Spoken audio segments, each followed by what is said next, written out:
Live. We are here for another fine episode of the Artisans of Steel podcast.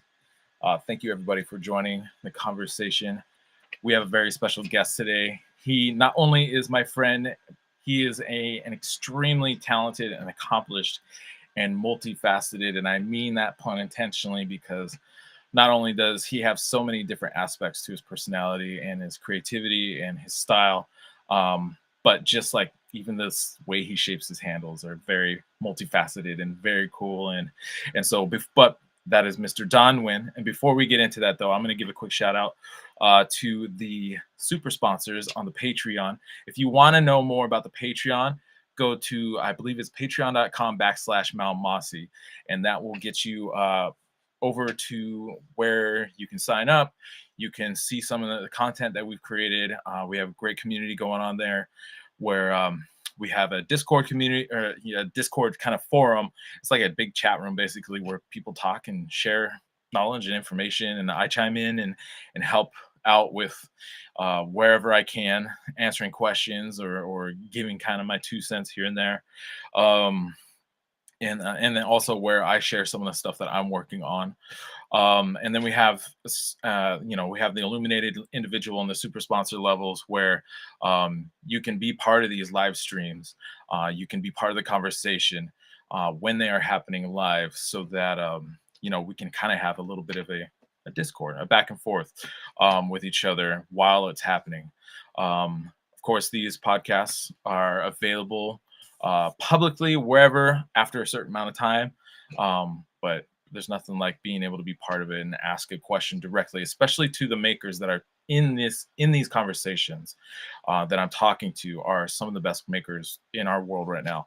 And so it's important to take that opportunity that you have to connect with these people and talk to them.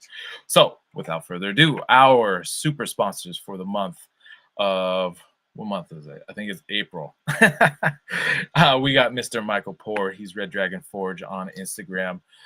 We have Randy Estep, who is the Scotch Explorer on Instagram. We have Gabe Fletcher, who is the owner and operator of Anchor Brewing up in Anchorage, Alaska. Sorry, I say Anchor Brewing? Anchorage Brewing up in Anchorage, Alaska. We got Tony Sasma of TNT Forge. We got Eric McWright of McWright Handmade. We have Mr.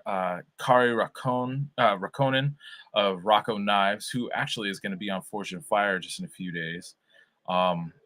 Russell Tinsley of Can't Make Knives, also the owner of Ouzelfinch Beers, based out of Virginia. Awesome, delicious beers. Josh Weston, who is Josh A. Weston on Instagram right now. And I think I'd have to double check, but I think he's actually in Phoenix right now at the Renaissance Fair that's going on with his traveling. They got like this dragon thing where they, you come and forge your own knife and all this stuff. It's crazy. Then we got Maritime Knife Supply based out of Canada. We got Mr. Brian Heinekamp. He is a new super sponsor. And he's actually just north of me in Renton, Washington. And then finally, we have Mr. Aiden McKinnon of Cutthroat Knives on Instagram. And Brian, real quick, is Tortuga Forge. And so Aiden McKinnon is based out of Australia. And he's great. He's a great guy. I don't know. My brain totally died for half a second there. Sorry about that.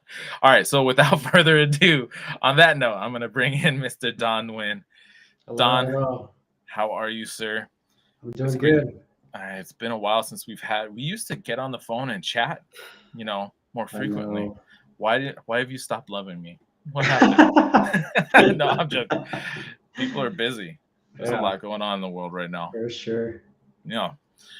You're doing all kinds of wild stuff. I love it. I love seeing, especially your YouTube. Like right now, you got this like the Odyssey of the Yanagiba going on right now. You have 3 episodes out as we're talking right now. I think you got another one coming next week. Yeah. And I love being able to really, like, I feel like I'm on the journey with you, like trying to figure this thing out. And you've done a really great job telling that story. Thank you. And I love that you've pulled John Broida in. He's obviously super knowledgeable, a Dude, talented yeah. guy based out of LA. He's Japanese knife imports. And so to have him, especially, and to see the work that he has handy in person had to have been awesomely Oh, um, yeah. useful. And then I think, I mean, I don't want to spoil anything, but in the next episode, is that when you come up to Oregon? Next episode. The next, oh, that's Yeah, too. it's Oh kind my of, God, I the know. Odyssey. I love It's it. kind It's a of like five. the epilogue. It is episode, very episodic. It is. And then on top of that, you're staying super busy. The Jaguar's running. I think I saw you driving that the other day, right? Yeah, it is driving. It's not street legal or really safe, but it I is mean, that's driving. why you live in the desert, right? You don't Yeah. necessarily have to drive on the road, do you? It's true. I can't remember. Are you sitting on a box floating above the frame, above the ground, or is there a giant hole in the floor there? There's not a hole Or anymore. I've fixed okay. all of Oh that. man, I'm proud of you. I like cut out everything, all of the rust, and I welded in new panels and stuff. Right. All right. So for people who don't know who Don is, first off, do yourself a favor. Go follow him on Instagram. He's Don Nguyen Spoons. No, I'm just joking. Don Nguyen Knives. That actually exists, though. It does. Don Nguyen Knives on Instagram. He is a maker that I've been following for basically since I started. We started. So I think you got your start in making knives like in 2012, if I'm not mistaken. Yeah, 2012, 11 or 2013. 12. Yeah. Okay. And that was while you were going to school, and getting your engineering and material science degree, right? Well, at first I didn't have any idea what I wanted to do. And then Okay. when I decided to make knives, my parents were like, "Well, you got to do something that might be a good backup." I was like, "Well, I don't know, engineering, how hard could it be?" Right. And it was hard. It was hard. I don't imagine that. Well, what kind of fucking ego do you got? You're like, oh, It was, engineering. You must have been good at school before no, college. I wasn't. I just had an Okay. ego. I got you. I got you. All right. So you went into college thinking engineering was easy. Yeah. It was hard as hell, but you excelled in it. And this again, real quick, you've had a great conversation with Jeff Fader on the Full Blast podcast. So I encourage everybody to go over there to get more depth in the history of how Don really got started and everything that led to kind of where he is now. Because we're going to kind of do the abbreviated walk through his history before we really kind of dive into our conversation. But, I guess I want to jump to where I first met you. And I think we first started interacting on Instagram, but I think we Yeah. first met at I want to say either Blade Show in 2015 or the Eugene Knife Show. I think it was Blade. Blade Show in 2015. I think so. Yeah. And I had been admiring your work for a long time. We had been chatting back and forth on Instagram from time to time, but it was awesome to really see your work firsthand. I think that's probably one of the greatest benefits of going to a show. Yeah. I mean, obviously selling a knife would be great. I've never personally sold a knife at any knife show. So where the value I try to take from it is seeing people's work firsthand and getting my hands on it and really understanding and feeling and seeing with my fingertips what's going on.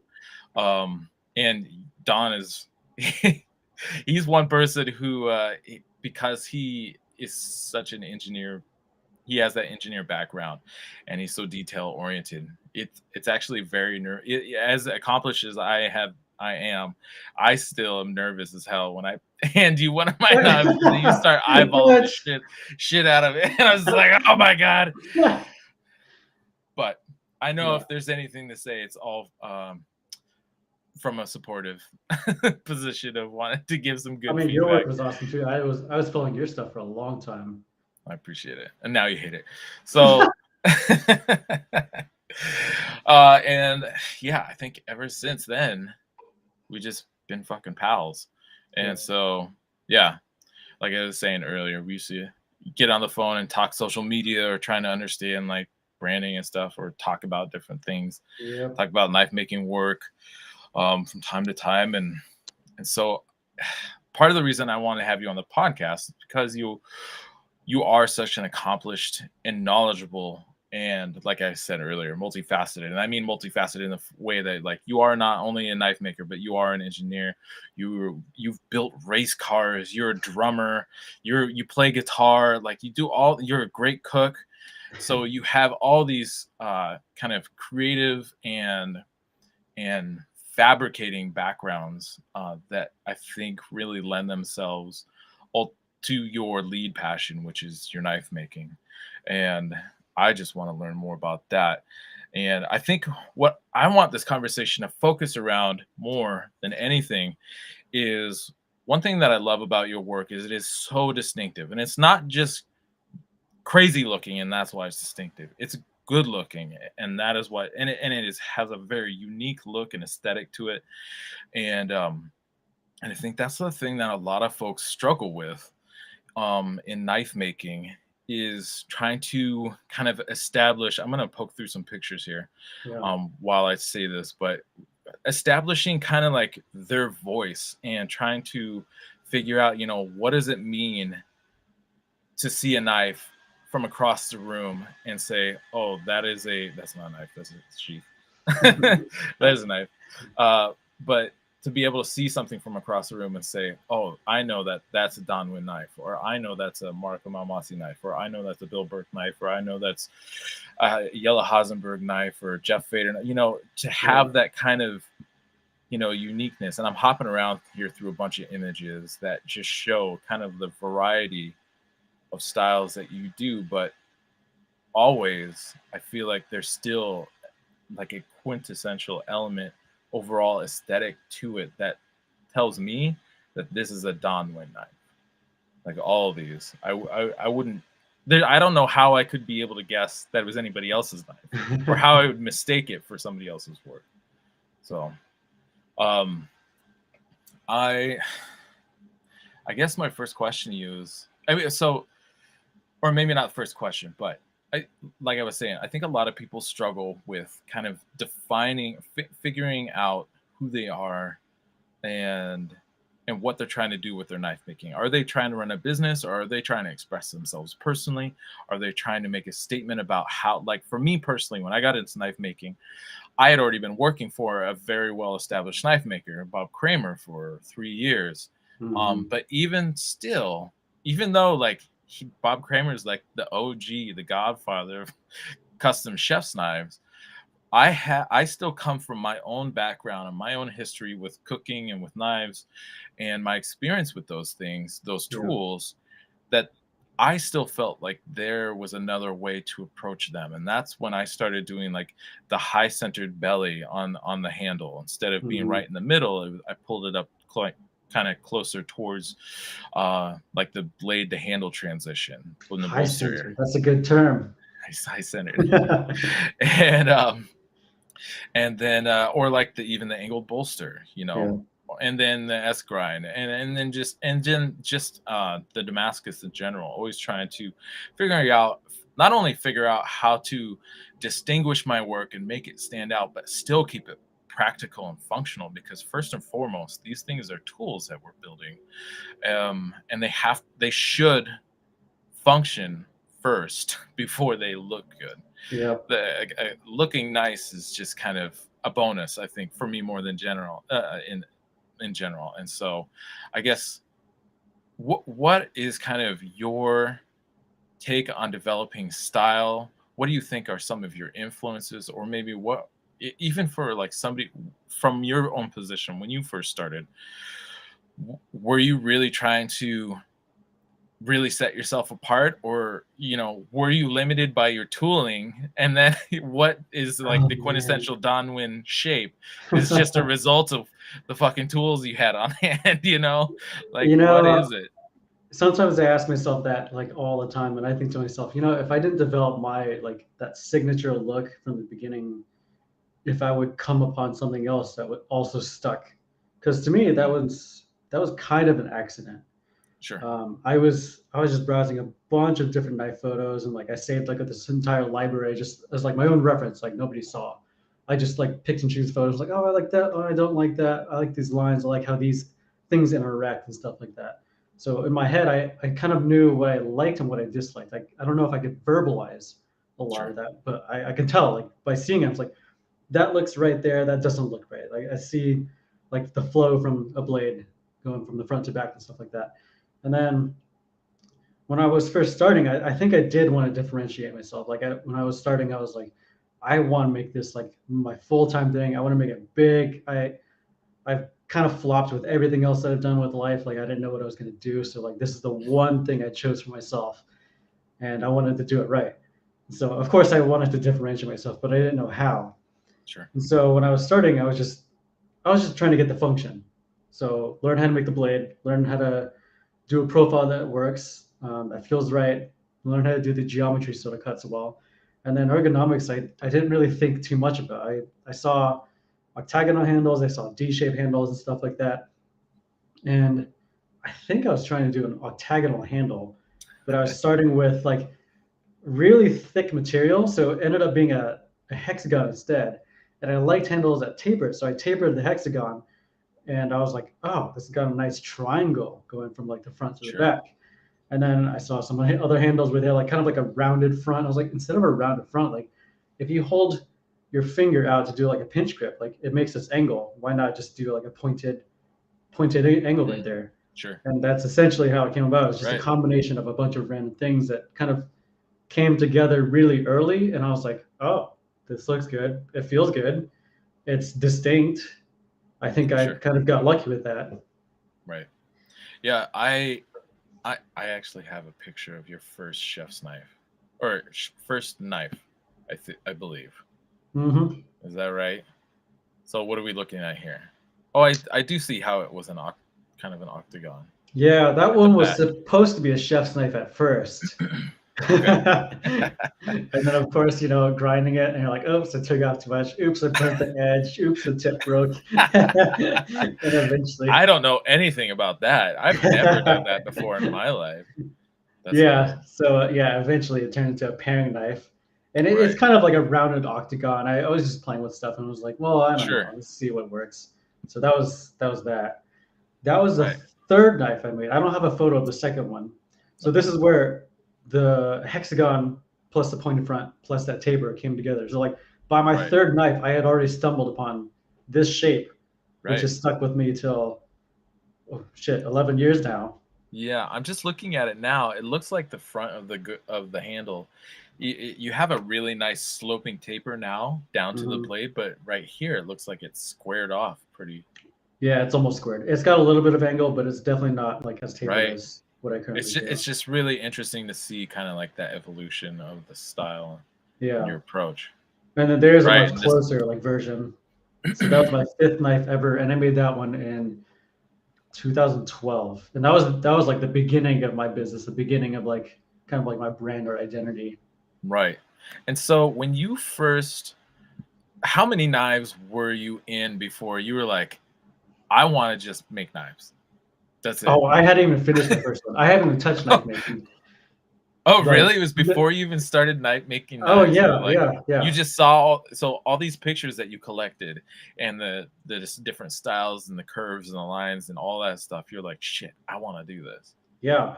The Really? moment where I wanted to make knives, that was like there's a weird turning point during college, and that's where I didn't know what I wanted to do. And then Yeah. there's a story where I was cooking at a friend's place and stuff like that, and I was learning how to sharpen knives on YouTube, and then through those videos, I saw like Japanese makers make Yanagibas or single bevels or Mm, chef's knives in right. Japan. I was like, what? This is a thing? And so at that moment, it just like clicked. I was like, oh my god, I'm giving up everything in my life. I'm gonna pursue this full time, no matter what. Nice. Yeah, and I was scrolling through pictures recently on your Facebook, and some of your early pictures on there are from like the Travis Words hammering. Hmm. And I don't was that the first hammering you ever went to or any Yeah, kind of yeah. okay, and were you doing forging there? Because I think you also have a pair of tongs that you forged, and I can't So remember the most of my story of early the work tongs. I did at the community college. There was a workshop class that you take, and basically, whenever you finish the first project, after that, you could do whatever you want. So I Oh, made interesting. that pair of tongs for the first project, which I was like, tongs, how hard could it be? Like, I'll just finish them really quick, right? It took me almost an entire semester. Right. And then after that, then I took the class basically over and over and just kept making Okay. knives and was practicing and stuff like that. Was it like an open shop Yeah, situation? yeah. Interesting. There were open hours you could do, and then there were class hours. So I got you. basically, like twice a week, I would get 4 to 5 hours of work time. Right. I still have never made a pair of tongs. Yeah, since I've then, I've never made any more. I have all kinds of ideas for different tongs, but I've never actually forged any. I think I got to get together with Ben Snur sometime and Oh go hang out yeah, at his shop and drink some banquet beers and forge out some cool tongs. yeah. um, so you got started. You got your. So before you even started making knives, you were pretty dead set on making knives. Yeah. Um, had you I feel like that's a pretty audacious thing to just be like, I'm gonna Well, do that well, it's forever. that ego I was talking about, right? Well, I mean, so were there ever any other things leading up to that point where you like, that's what I want to do, and then what was it that made you go, and if there were things like that, what was it that made you go, no, actually, I don't want to do that. I had a bunch of different things that I thought I wanted to do before I found knives. And like, I think in high school, I wanted to be like a professional musician, like a composer and all that kind of stuff. And then I switched, and then I was like, oh, actually, let's pursue chiropractic. I know a guy, he's got a cool business. He's gonna sell me his business, whatever. It was kind of dumb. And then I went to biology, and I went to physics. All of those were for other people. They weren't for me. And so when I found this knife thing, I was like, oh shoot, like I don't really want to impress anybody. Like everybody that I've told, they're just like, oh, that's a horrible idea. So I was like, what? Why would you say that? I'm gonna prove you wrong. That's So great. that was kind of the difference. It's like everything else, like, oh yeah, that's cool, good for you. Keep pursuing that. And then the knife making thing, like I tell people, they're like, oh yeah, good luck, man. Good luck with that. Oh my god, that's so funny. Right, because I mean in 2012, so that's kind of 2012. It was for me. It was 2013 or 2012. So I had already worked for Bob Kramer Hmm, for 3 years, but for me at the time, that was just a job. Like it was a job that I was good at, but it was like many other previous jobs that I had had. I picked it up, I learned the skills, and was working very competently in that position. And it wasn't until after parting ways with Bob and being out on my own and thinking I wanted to get back into food, and in that time reflecting back on my time doing the knife work and some of the comments and compliments that came back from it, and I realized, I was like, holy shit, this might actually be the one thing that I was actually great at. I've done lots of things that I was good at. I've had lots of jobs that I was good at, but I never had any one thing that I was actually great at, and that was distinct enough that made me feel like I had created a position for myself in the world, kind of. And it was in 2012, like late 2012, 2013, when I realized like I wanted to. Oh, sorry. No, it was like mid 2012. I wanted to move back to Washington and get back into knife making. dang. And that's when I wanted to, and I have all kinds of old sketches. I should post those somewhere. The old sketches of knife handle styles and all these different weird things that I thought would be cool to do, but haven't done, and probably won't do because they're not actually that cool. But just like sketchbooks full of drawings. Um, I don't know, like I don't know where I'm really going with that story, but it's just I don't know. It's interesting that we were kind of on similar places at like basically the same time. Yeah. Trying to figure that out because I too had also I was I was probably a worse student than you. I barely graduated high school. My GPA was so low. I almost had to be a fifth year senior. Um, and it's just, I loved learning, but I hated all the like the bullshit kind of busy work. And I was Mhm. terrible about turning that stuff in, and so much of that contributed to your grades. And turns out when I take a lecture and test class, I'm actually a pretty good student and I get all A's because I absorb the information and then I can regurgitate it back to you. But I still remember all that shit still these Wow. days. But I don't know, like, I don't know. What would you say was like kind of like, so you got started in your knife making, you had started making that, but what was a turning point that clicked with you when you were like, this is actually going to go, or did you have that from the start, or where was it and when was it when?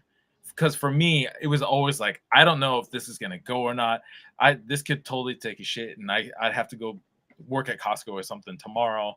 Like and maybe that's just my own like insecurity, but I was like, but it wasn't.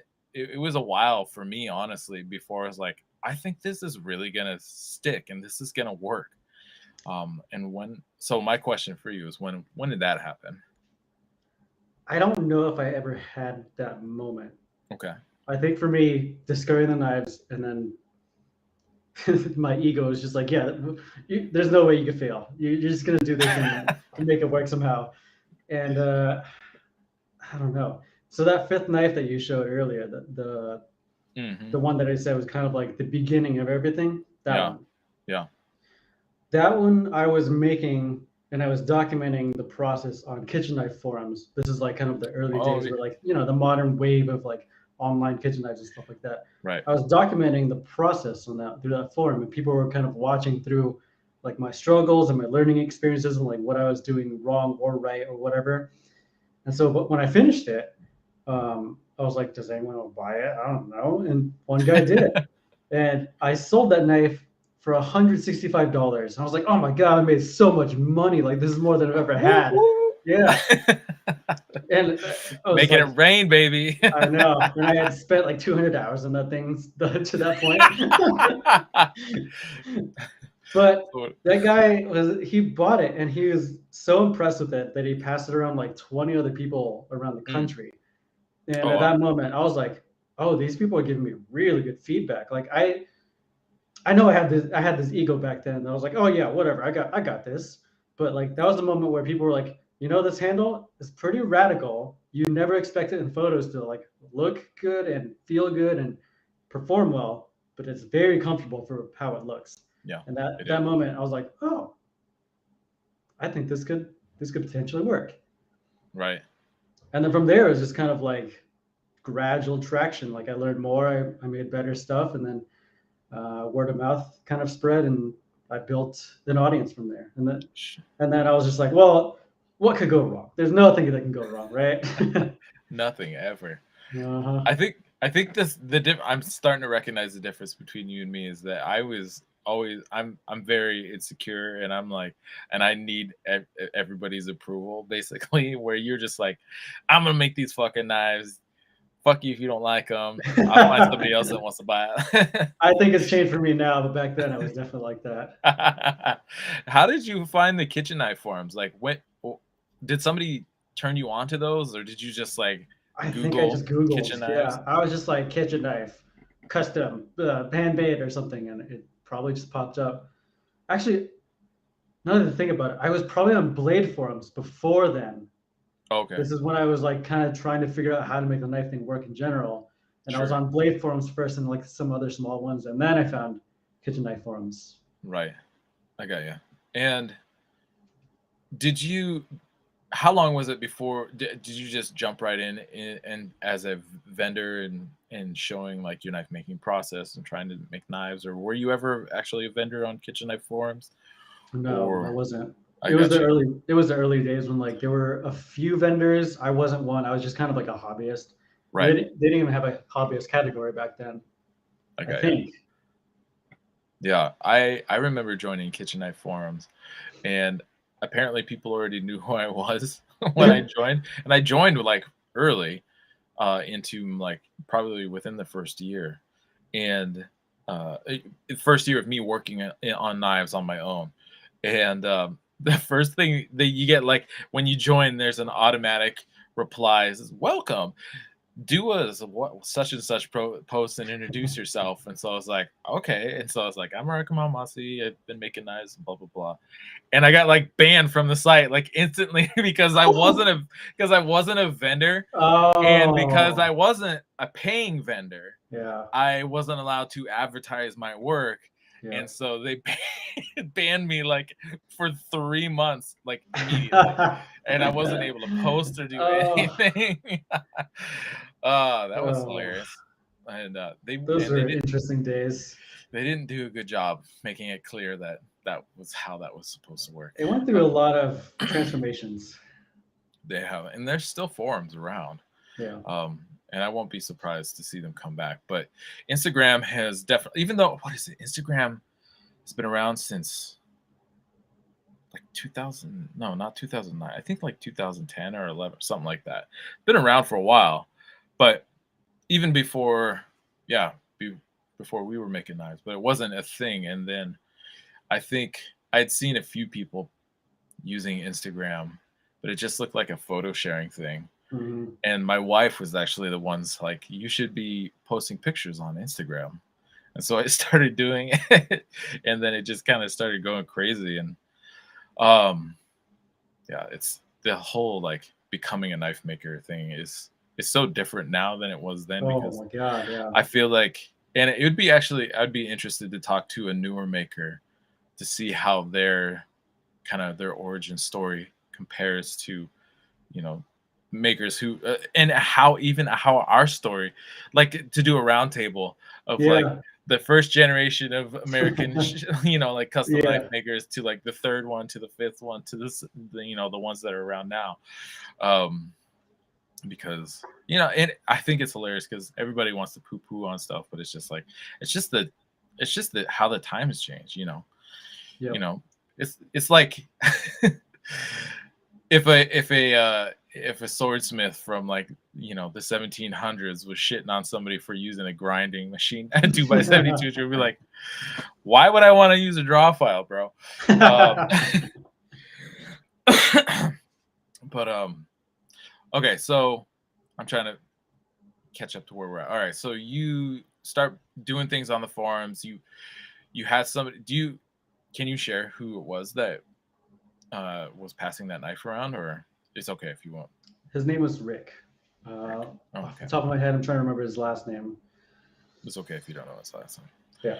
So Rick really put you on the kitchen knife forums, and then people were like, "We got to get these Don Nguyen knives because he's basically throwing them in the garbage for $175 a piece." Basically, I mean, the next ones they sold were like 250, and Okay. then like 300. So I was like gradually just raising my price here and there.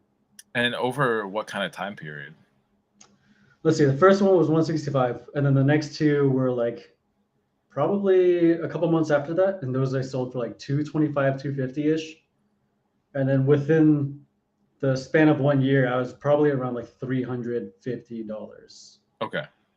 Are you getting feedback from people saying you should be charging more, or are you just kind of testing, just randomly testing the market and I seeing was what I they'll? was testing the market. Yeah, Like I was getting feedback as far as like performance, ergonomics, that kind of stuff, but I wasn't getting feedback on business or pricing or any of that kind of stuff at that point. sure. I mean, I guess it was probably in their best interest for your prices to stay as low as Yeah, possible for as long as exactly. possible. Yeah. What was some of the early feedback? I'm actually curious what some of your early feedback was on the forums, So that that that that one that stuck. went around the pass around, a lot of people said it was really good for meat. So like Okay. the edge was pretty thin, it had a nice convex geometry, but multiple people were saying that for like thicker, more dense produce like squash or like giant potatoes or something like that, it would Yeah. start the cut and then it would just stop. And Okay. so I was thinking about it. I was like, well, that geometry is really only like kind of like a partial grind that's blended. So it's not even like a full grind all the way to the top. It's like I took a flat grind midway and then blended that.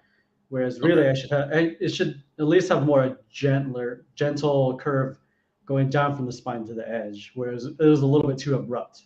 I got you. And so that was one of the biggest criticisms. The other one I think was that handle was slightly too long and also a little too skinny towards the front. Interesting. But it was like kind of like little details. The grind was the biggest one, and then once I Sure. fixed that, I think it went a little bit better from then on. How would you? I feel like you have a geometry on your blades that is not as common.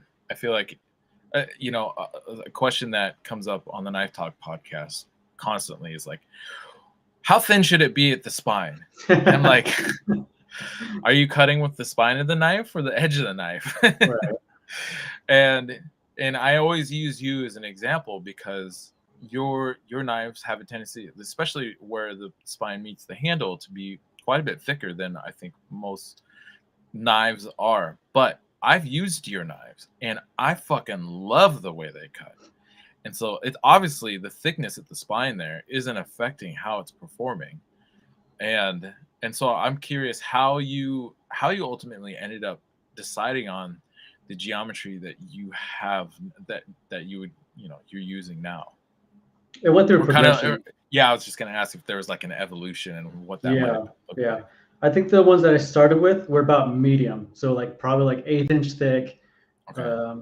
mild taper towards the tip, and it was like fairly standard, like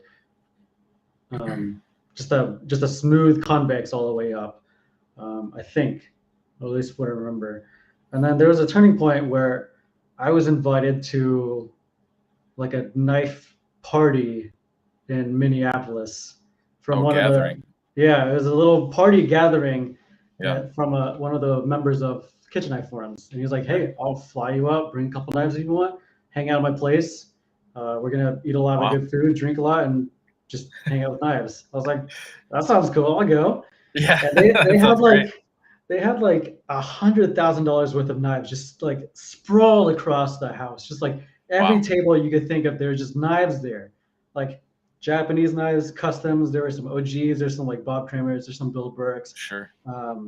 Some Michael Raiders. Murray Carters. Yeah, there's some Michael Raiders and stuff like that. It was just like anything that you could think of kitchen knife world, they were there. And so I was just cutting with a bunch of stuff, comparing with mine and stuff, and I was getting feedback with other forum members. And like, oh, yours is really interesting to cut with the squash because the big giant taper that you get from the tip to the spine or tip to the heel, it's really good for driving through like dense objects because you're doing that kind of push cut.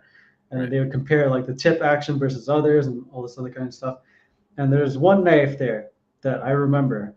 It was a kato, which is a really thick spine Japanese knife. Like normally most people, you say Japanese knife, you're like, oh, it's got to be super thin, right? Like Japanese knife, super thin, delicate, cuts really well. This was a beast. It was like 1/4 inch at the spine. Okay. So it was a big boy, and the convexity. It's like 6. That's like 6 millimeters, right? Yeah, just about. I think it's 6.35 or something like that. I remember. Right. Yeah, it was thick, and I picked it up and I was like, "This is so thick and heavy. Like, how is it going to cut anything?" And I cut through a potato. And it's just like, bloop. I was like, "What? What's just happened?" I was like, "Hold up, give me another potato." And I was just cutting with it. It's like it's gliding right through, and the potatoes are just popping right off. There's no cracking, no wedging, no sticking. I was like, "What is going on?" Right. And so that was the point where I was like, maybe I should start pushing my spine thickness to be a little bit thicker because I loved the way that one felt and cut. Like I could not believe it. I was always like, I've got to try to emulate that in some form of like what I'm doing. And so I was starting to do that.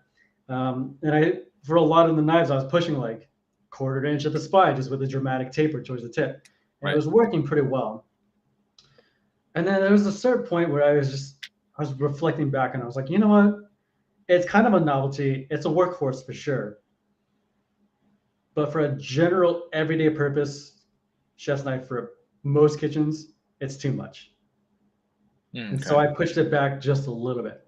Okay. But it's part of the experimentation stage. I was like, well, how far can I push it? Oh, that's a little too far. Let's just bring it back a little bit. And I think that's just kind of how I always do any of my process. I push myself until it's too much. I don't like it, and then I'm like, oh yeah, let's take it back. No, and that's actually a very good point. And I think something that especially newer makers struggle with. They'll spend a ton of time reading online and talking to people. But until you actually put things into practice, you don't really know. And a question I'm asked a lot again is about like thinness and at the edge, like how thin do you have to take it? And I was like, well, honestly, I don't know. That depends on the steel you're using, how you're heat treating it, all that stuff. And the only way to know how far you can actually push it is by past Yep. going beyond the point that so there's like somewhere in this spectrum there's like a sweet spot, Yep. but where that is you don't know until you go past it, and then you start backing your way back up to it. Yeah. And I think that is key for figuring out especially edge geometry. There's so many people making chefs or making knives that look like chef's knives but don't necessarily perform like chef's knives. They're doing great work. They're making great material. They're doing a great job sculpting handles, all that stuff. But the way that a chef's knife cuts is extremely important. Yep. And you can't, you don't know what that geometry, and especially because it's not a hard use knife. Yeah. Unless it is designed like a boning knife or something that you can press cut through chicken bones and stuff like that. But Right. again, like those are knives that have a specific job, and so the geometry is tailored for that task, or it should be. And so yeah, I think that is. And did somebody tell you that, or is that just something that you just started doing? Because for me personally, it was just something I was just like, fuck it, I'm gonna destroy this knife. Well, just to figure it out. going back to early feedback, so like maybe it was like a couple knives after that pass around one.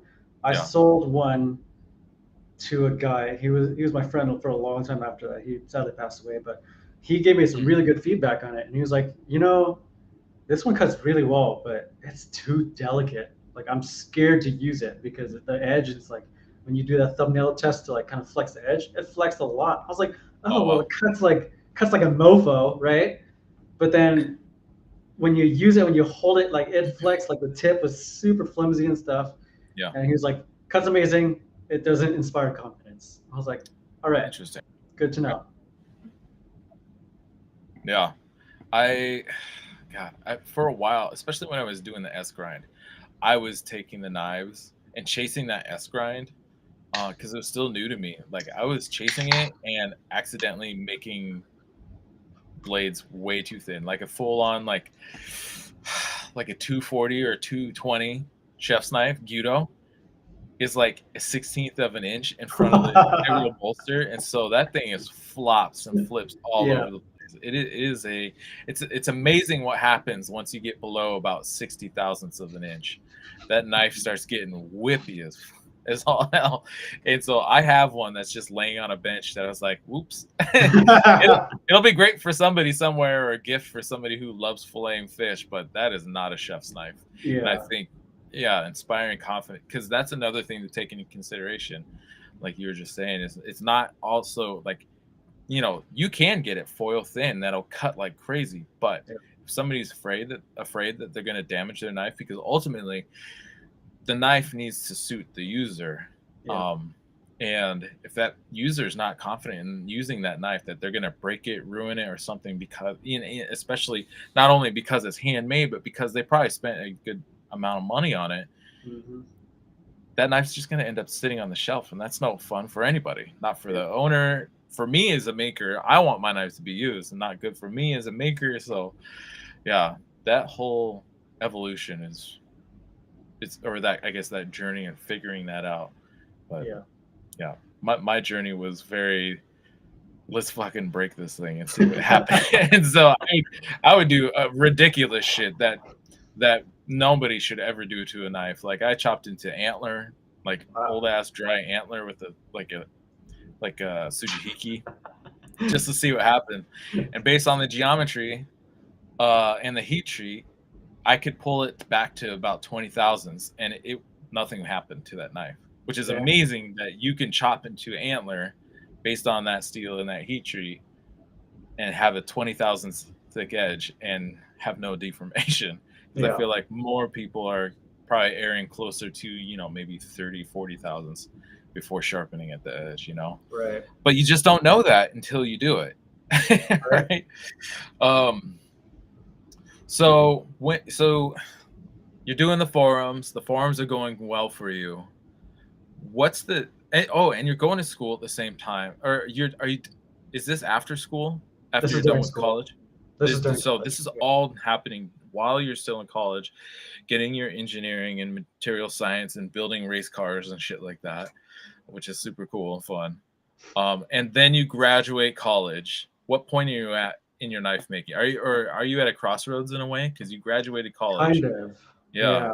Because when I was in college, I had a decision to make. I was like, do I want to just jump into full-time knife making, or do I want to pursue some sort of engineering type thing first, save up some money as like a little buffer, and get Yeah. some experience, like industry experience, and then go to knife making.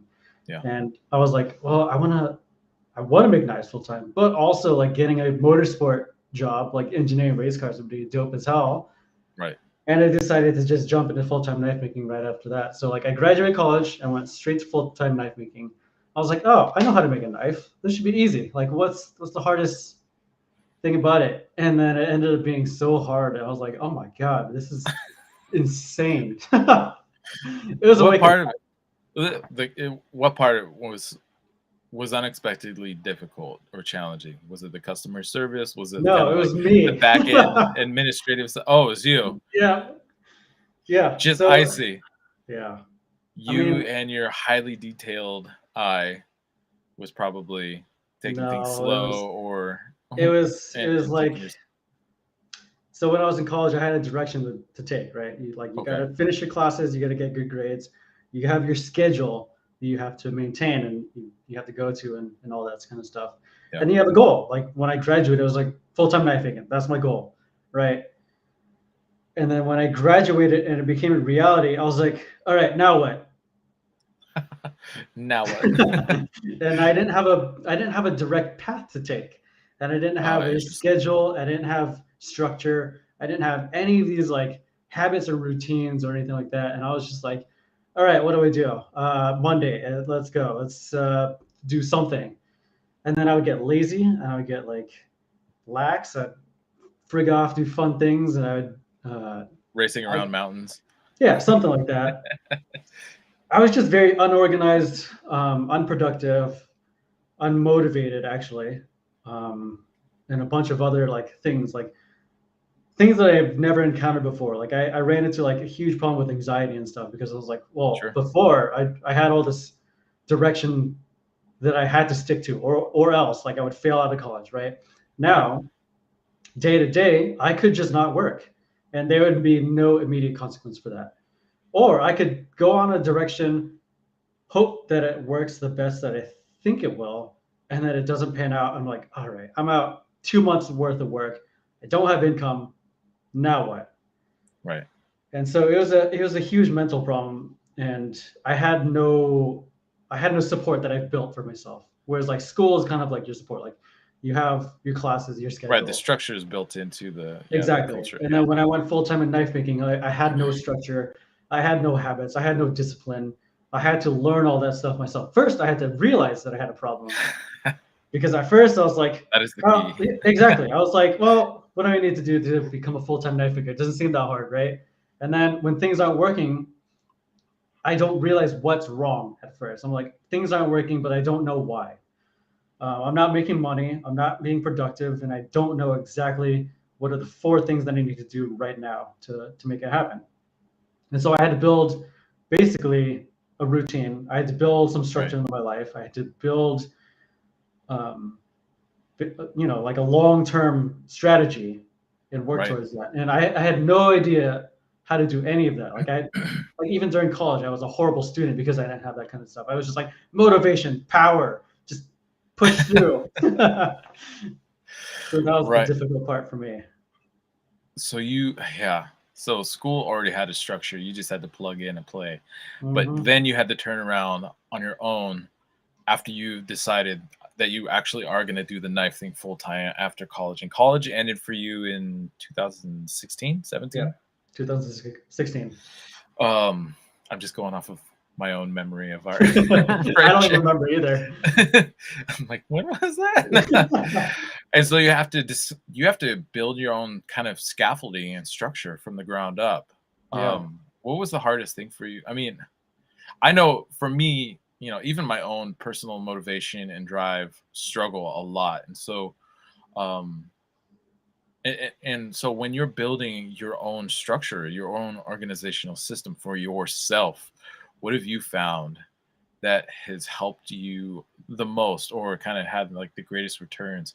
Like, is it just maybe something as simple as the night before, the day or the morning of, like setting goals for yourself, um, for what you want to accomplish in that day based on what time, however much time you have available to you, or whatnot? Or is it scheduling things out longer term than that? You know, you have Sam that works with you now, Yeah. you know, so there's an added level of responsibility there on top of that too. Yeah. So what are some of the key kind of what's your KPI, key performance indicators of what's making things work for you as your own soul, like responsible for yourself shit. Like you got to keep yourself on Yeah. task. There's a few things. Number one was habit formation. So that Mm, was the biggest thing for me when I was trying to interesting. make it as a full-time knife maker. Yeah. And that was the support that I needed. That was the structure, because at first I had no idea where to go and how to organize my week and stuff like that. And I was just trying to like push through by sheer motivation and willpower to get through the day. And it doesn't work like that. It just doesn't. Like, you'll have No. weeks where you feel great and you're like, yeah, I've got all of this drive to get in the shop and do stuff. And then the next week you feel like shit and you're like, I don't Sure. feel like stepping in the shop and getting dirty and making a mess and Right. like fucking things up. And so one one was habit formation, like building the practice of always showing up and doing something. It doesn't have to be knife making. It could just be anything, but showing up is like the thing that you just need to do bare minimum. And I Right. have like habits and routines for like what before I get to like the shop. Like, I always wake up, I brush my teeth, I do my yoga, I make my breakfast and coffee, and then start my day. Like, I Nice. never skip that ever. And that's That just sounds part like of a the, solid start. yeah, exactly. And actually yoga's an important one. Actually, it doesn't sound like it, but It's for super years, important. oh my god, for years I was just like trying to push through every day. I was like, yeah, knife making, let's go. Like 7 days a week, let's just push. And I was just like, why does my neck fucking hurt so bad? And I can't fix it. And I was like going to the chiropractor and like doctors, and then I was just Yeah. like, it's a chronic problem. We can't fix that. And then I started doing yoga. Like, I was like, I have to fix this. Like, I'm like 26 and I'm dying. Like, why Yeah. is this happening? And so I started doing yoga, and I never skip that ever anymore. Nice. And Yeah. it saved me. Like, there were days where I was like, I need to go to the doctor or something. Like, I cannot get out of bed. This hurts so bad. Oh, wow. Yeah, because I don't know. I just neglected my body and my mind for so long. Sure. And then, yeah, doing yoga every morning, that was huge. So yeah, going back to habits are important. And then what else? There are different levels on how I think of like strategy. So there's the long term, which I think of like in the next 2 to 5 years, what are the big things that I want to like work towards? Okay. Um, like big goals. Let's say I want to launch my small batch series, or I want to learn how to do Damascus and forging, or like engraving. Like, that would Right. be a big Yeah. task thing that I allocate for the next 2 to 5 years. Like, things like that will take a long time. The single bubble stuff, that was one of my big like long-term things that I really wanted to do for a long time. I was like, I'm not ready for this yet, but someday down the road, I really want to tackle single bubbles. And then there came a point where I was like, I think I have the time, the skills, and the gumption to get through it and like figure this stuff out now. So that's an example right there where Right. you spend years to figure out something that you got to dedicate yourself to. Like, stuff like that. You can't just try once. You're like, all right, I got it, and now you move on. And then there's stuff like month to month, like how do I keep the business going, right? Like you can't just go day to day willy nilly and just hope that like you pay yourself and keep everything going. Like you have to strategize and actually have a plan. And then Yeah. week to week, of course, like week to week to me is, I think, probably one of the most important, because that's like where the routines and the habits and productivity comes in. Because if you don't have a plan for the week, you're just gonna do a bunch of stuff, and you might be working, but you're not actually Accomplishing doing good anything. work. Yeah, exactly. You're working, but not really doing much. Yeah. And then day to day, I actually keep it really simple. I just have like three things maximum that I want to accomplish for the day. It could be Okay. photograph this knife, ship that one, do the handle for this one, and that's it. If I accomplish that, then I'm pretty happy. Mm. And that plays into like a longer term, um, kind of like a long term maintenance for me, at least. Like I Sure. could tackle 8 things in one day, and I might be able to keep that up for a week, and then I burn out. Right. So I try to keep myself well paced so that every day I'm doing about the same amount, because it sucks when you're like super motivated and you get a bunch of stuff done one week and then you feel like crap the next, and you take a step back. Yeah. I think Right. that's something I really struggle with is I feel like I'm trying to like pack my day with so much stuff to feel like I'm being super productive. By doing that, I often feel like I'm burning myself out instead of being Yeah. kind of more pragmatic and being like, let's just say 3 solid things I want to get done today that are very achievable, and then anything else that happens on top of that's bonus.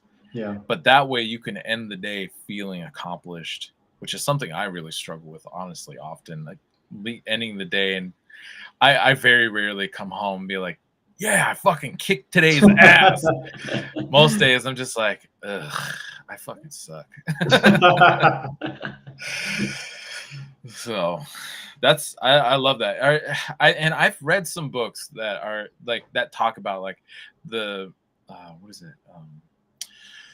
About motivation. I think one book's called the Motivation Myth, and it talks about like executive function and how there's Mm, actually really only so much of that that you can actually tap out of it really quick, and that yeah. the key is actually is habits. And then another book I read was Atomic Habits, Yeah. and which was really cool about breaking habits or the things that you want to accomplish down into things that are habitual. So instead of having to use that executive function to say, okay, self, we're going to do this shit, you do it enough times, you Yeah. don't have to think about it anymore. Exactly. And you're not, and that allows you to save that executive function for something else that you actually really need to focus on, Yeah. and instead just doing things habitual. And I have not gotten there yet, even though I read that book like 2 years ago.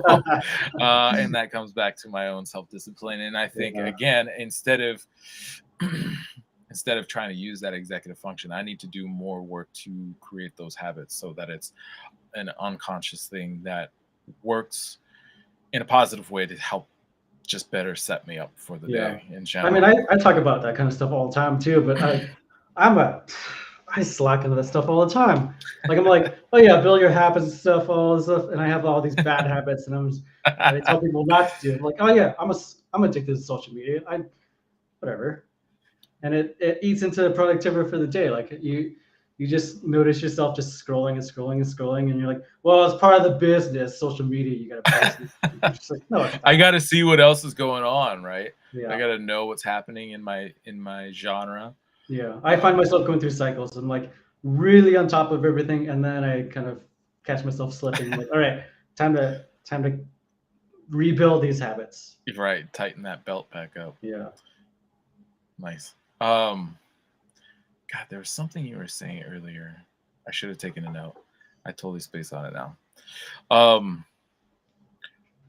when how you've been doing the video now? I'm gonna jump to YouTube now. Hmm. Or actually, we did touch on Sam. So when did you pull Sam in? What was that? Kind of like that process of pulling somebody in, like for you, because I've had so many people be like, oh, it takes you this long to make a knife. Oh, you just need to hire somebody. I'm like, Oh that's not how it god. works. That's not how it works at all. No, There's no absolutely not. fucking way I could just pass off a 90% of the process. No way. Oh No, yeah, just hire a bunch of people and they could just do all the shit and I just put my name on it. right. No, Sam, the journey of like having Sam join the business was very interesting. I've known Sam for a long time, way before he started making knives. He was my first friend in high school, actually. Oh wow. So we've known each other for a long time. Right. And then we went to college. He did his own thing, but we kind of kept in touch. And then I forget how it happened, but he was like, "Hey, can I just like shadow you making knives?" I was like, "Sure, just come by like every Monday or something like that." Right. And so for like a year, he'd just come by every Monday. He would learn a little bit. And I think we had this lofty goal, like, oh yeah, one day when things work out, maybe I can hire you, right? Like one Sure. day. And then early 2017, this is like 8 months after I officially went full time. Okay. Sam shows up on Monday. He's like, "Hey, dude, I quit my job." I was like, "You what?"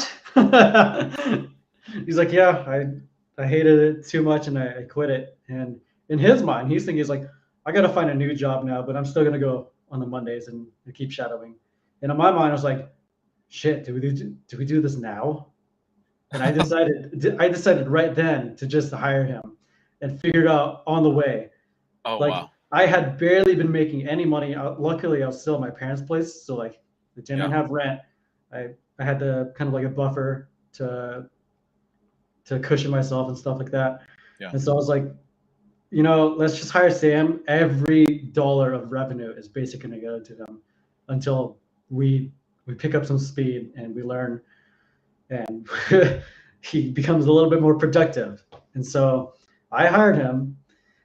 We were like the most unproductive team ever for like an entire year. We would just like start working in the morning, do a little bit of work, and then we would just like fuck off and like go to the driving range for an hour lunch break and then come back. Or we played video games in the middle of the day and then go back to work. So it'd be this long day of working, but we actually didn't do much. Okay. Yeah. That was part of building the routine. It was like, oh well, now we've got to build a routine as a team.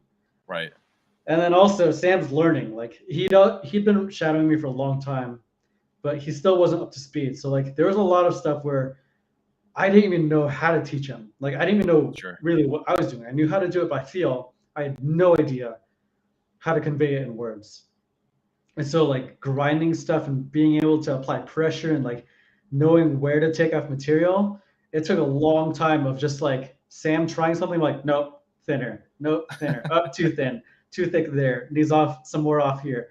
And it took me a long time to be able to start teaching him in the sense of like describing it in words rather than just like do better. This area needs work. Right. Like So actual he like learned the hard way of just like, do I take off here? Bring it to Don. He's like, nope, not good. I was like, all right, take off here. All right, that's a little bit better. And so it was years of that. And then now, like when we teach a class at Desert Metalcraft at the school in Tucson, yeah. he's amazing at teaching people because he's learned my stupid method the most difficult way possible. Okay. He's an amazing teacher, whereas I'm better at like the higher level like theory stuff, Sure. but like trying to translate little tiny adjustments by hand or eye or sight is tougher for me. Yeah. I feel you. I've actually been very hesitant about teaching um kind of in general, but also kind of basic stuff or like foundational stuff because it can be extremely nuanced, but it's also so much stuff that I don't even really think about anymore, and Yeah, I don't even know how to articulate that to somebody. exactly. And so I'm trying to move into teaching. I have some things coming up later in the year, like I'll be at Maker Camp in October in New York, and then I think I'm going to go to Dragon's Breath Forge and try to do a class there. But it's mostly going to be trying to talk to people who already have a solid foundation of skill, Yeah. so I can kind of skip that part and talk into more of the stuff that I'm currently working in, and kind of like a lot of whatever, like the math stuff around Damascus and whatnot. Yeah. And so, how have you found? So you made part of your organizational system has come from not only your own personal necessity, but also organizing time and I guess, you know, I want to say maximizing your time, but just trying to probably try to find the most efficiency in the time that you guys actually are in the shop, so you're getting things Yeah. done. How do you feel like pulling somebody in the shop has helped, um, either helped you be more efficient with your time, and I guess what were some of the unforeseen challenges that you've come up against in bringing somebody in, because Yeah. it's something I think about a lot, but I've never done it, and part of me is like, maybe I just do it, but I'm Yeah. also always curious to talk to people about that because Right. um The obvious challenge was like it's gonna take him like 1 to 2 years to even get like to break even, basically. And the first sure, year he was mainly doing hand sanding, and even then it was like he I would got sand you, off a little bit too much here, and then we had to go back to the grinder to adjust a little bit. So I got like you, just the first year was to like break even, and so that I don't lose money paying him. And then the year after that, and the consequent years, it was him slowly learning the rest of the skills to help me with other stuff. And even now, he's like still learning. Like yeah, sure, he describes himself as like the most incomplete knife maker because he's really good at certain things, and there's some things that he's never touched. Like he doesn't shape handles. He's like hardly ever shaped any handles ever. okay, So he's got like pockets of like really solid good knowledge, and then pockets that are just missing. right, Um, some of the interesting challenges that I didn't foresee were um, project allocation and time. okay, So like since he's really good at certain things, if we have batches of knives, it's awesome to have him just like here, rough grind this batch, hand sand these, that's your work for the week, right? okay, But when I'm starting to do like one-off projects like customs or like a really experimental thing, like most of that work is on me. And so when I have those things going on, like I would rather just be alone in the shop, just working that myself, experiment, learn on my own. And when he's there, also, it can be tough sometimes because he almost always has to check up on me on certain processes so that sure, he can go to the next stage. yeah, And many of those processes, there's an in between that I do, just because there's a certain thing that I like to have like terminate here or there, and I'm just okay, very picky about it and stuff like yeah. that.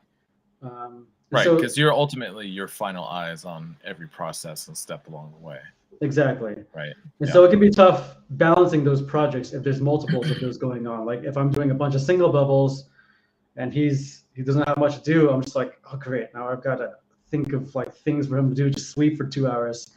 No, not I'm just kidding, but like it forces me to be much more organized week to week Yeah, and month to month because I can't just work on my own stuff and just ignore him. Like right. he has to have stuff to do, or I'm wasting both of our hours and days. Yeah, and that's one of the unforeseen, or I guess unanticipated upsides that I've heard people say, is like it really forces you to be more organized, because now it's not just what you're working on, it's, while you're doing your work, what the fuck's the other person doing? Yeah, So that neither of you are wasting your own time or any money for the business, because if that's happening, obviously it's not worth it. right. Or it's just not good for the business. So yeah, interesting. Is Sam, so you've been doing, so I'm going to move off on from Sam now and move into the videography and the YouTube you've been doing. um I imagine that's been a part of what Sam's doing in the shop these days too, right? Or is it Yeah, a little mostly? bit. Yeah. Um, Depends on the video. Some Sure. of them is like purely just me. Like I have a vision of what I want to do. I'm gonna Right. write out the script and the storyboard and stuff like that, and then I do everything. And then some of them it's kind of like on the fly, like, hey Sam, film me doing this thing, and then like we just shoot the shit while he films and all Right. that kind of stuff. And then some of them he edits. Like he's actually pretty good at editing. He's got his own personal channel for his own thing, so he Oh, has cool. experience with that kind of stuff too. So we just kind of bounce projects in that sense also. Yeah. When you started your YouTube, your YouTube channel, your YouTube channel, and or I guess even before you started it, and you were thinking about creating content, what were your initial goals, and where are you wanting to go with it, and what are you hoping to achieve with it? Sorry. I don't know if I had like a singular big goal from the beginning. Okay. I knew I wanted to do YouTube eventually because I always liked the idea of like presenting my work in a way that I could tell a story Sure. in a creative way. Like it's another form of creativity for me, and I've always wanted to do it. It's Right. always scared me, especially being in front of a camera and all that kind of stuff. I was like, I don't Right. like being this like vulnerable in front of Yeah. everybody. But I was just like, shit, let's just do it. Let's just do the first one and then go from there. Yeah. And then it's kind of transformed. So at first I was like, let's just grow this thing as big as we can. And then I realized I didn't really want that for myself. Like there's almost a recipe to like promoting really good growth in YouTube or any social Sure. media. Right. Right? There's like a game you play, there's rules, there's like a rubric. Okay. And I didn't want my videos to kind of fall into that like majority category. I wanted my videos to be a little bit more niche. Okay. I wanted to be kind of more catered to like a smaller audience. The people who like really care about the nerdy shit in my business and my craft. And so that's what I'm focusing on now is like the building trust and understanding with like people who might potentially buy your stuff or like new makers who like really like your style and stuff like that. I think it's important starting with a smaller audience and then that slowly builds up like word of mouth and stuff like that. Sure. Yeah.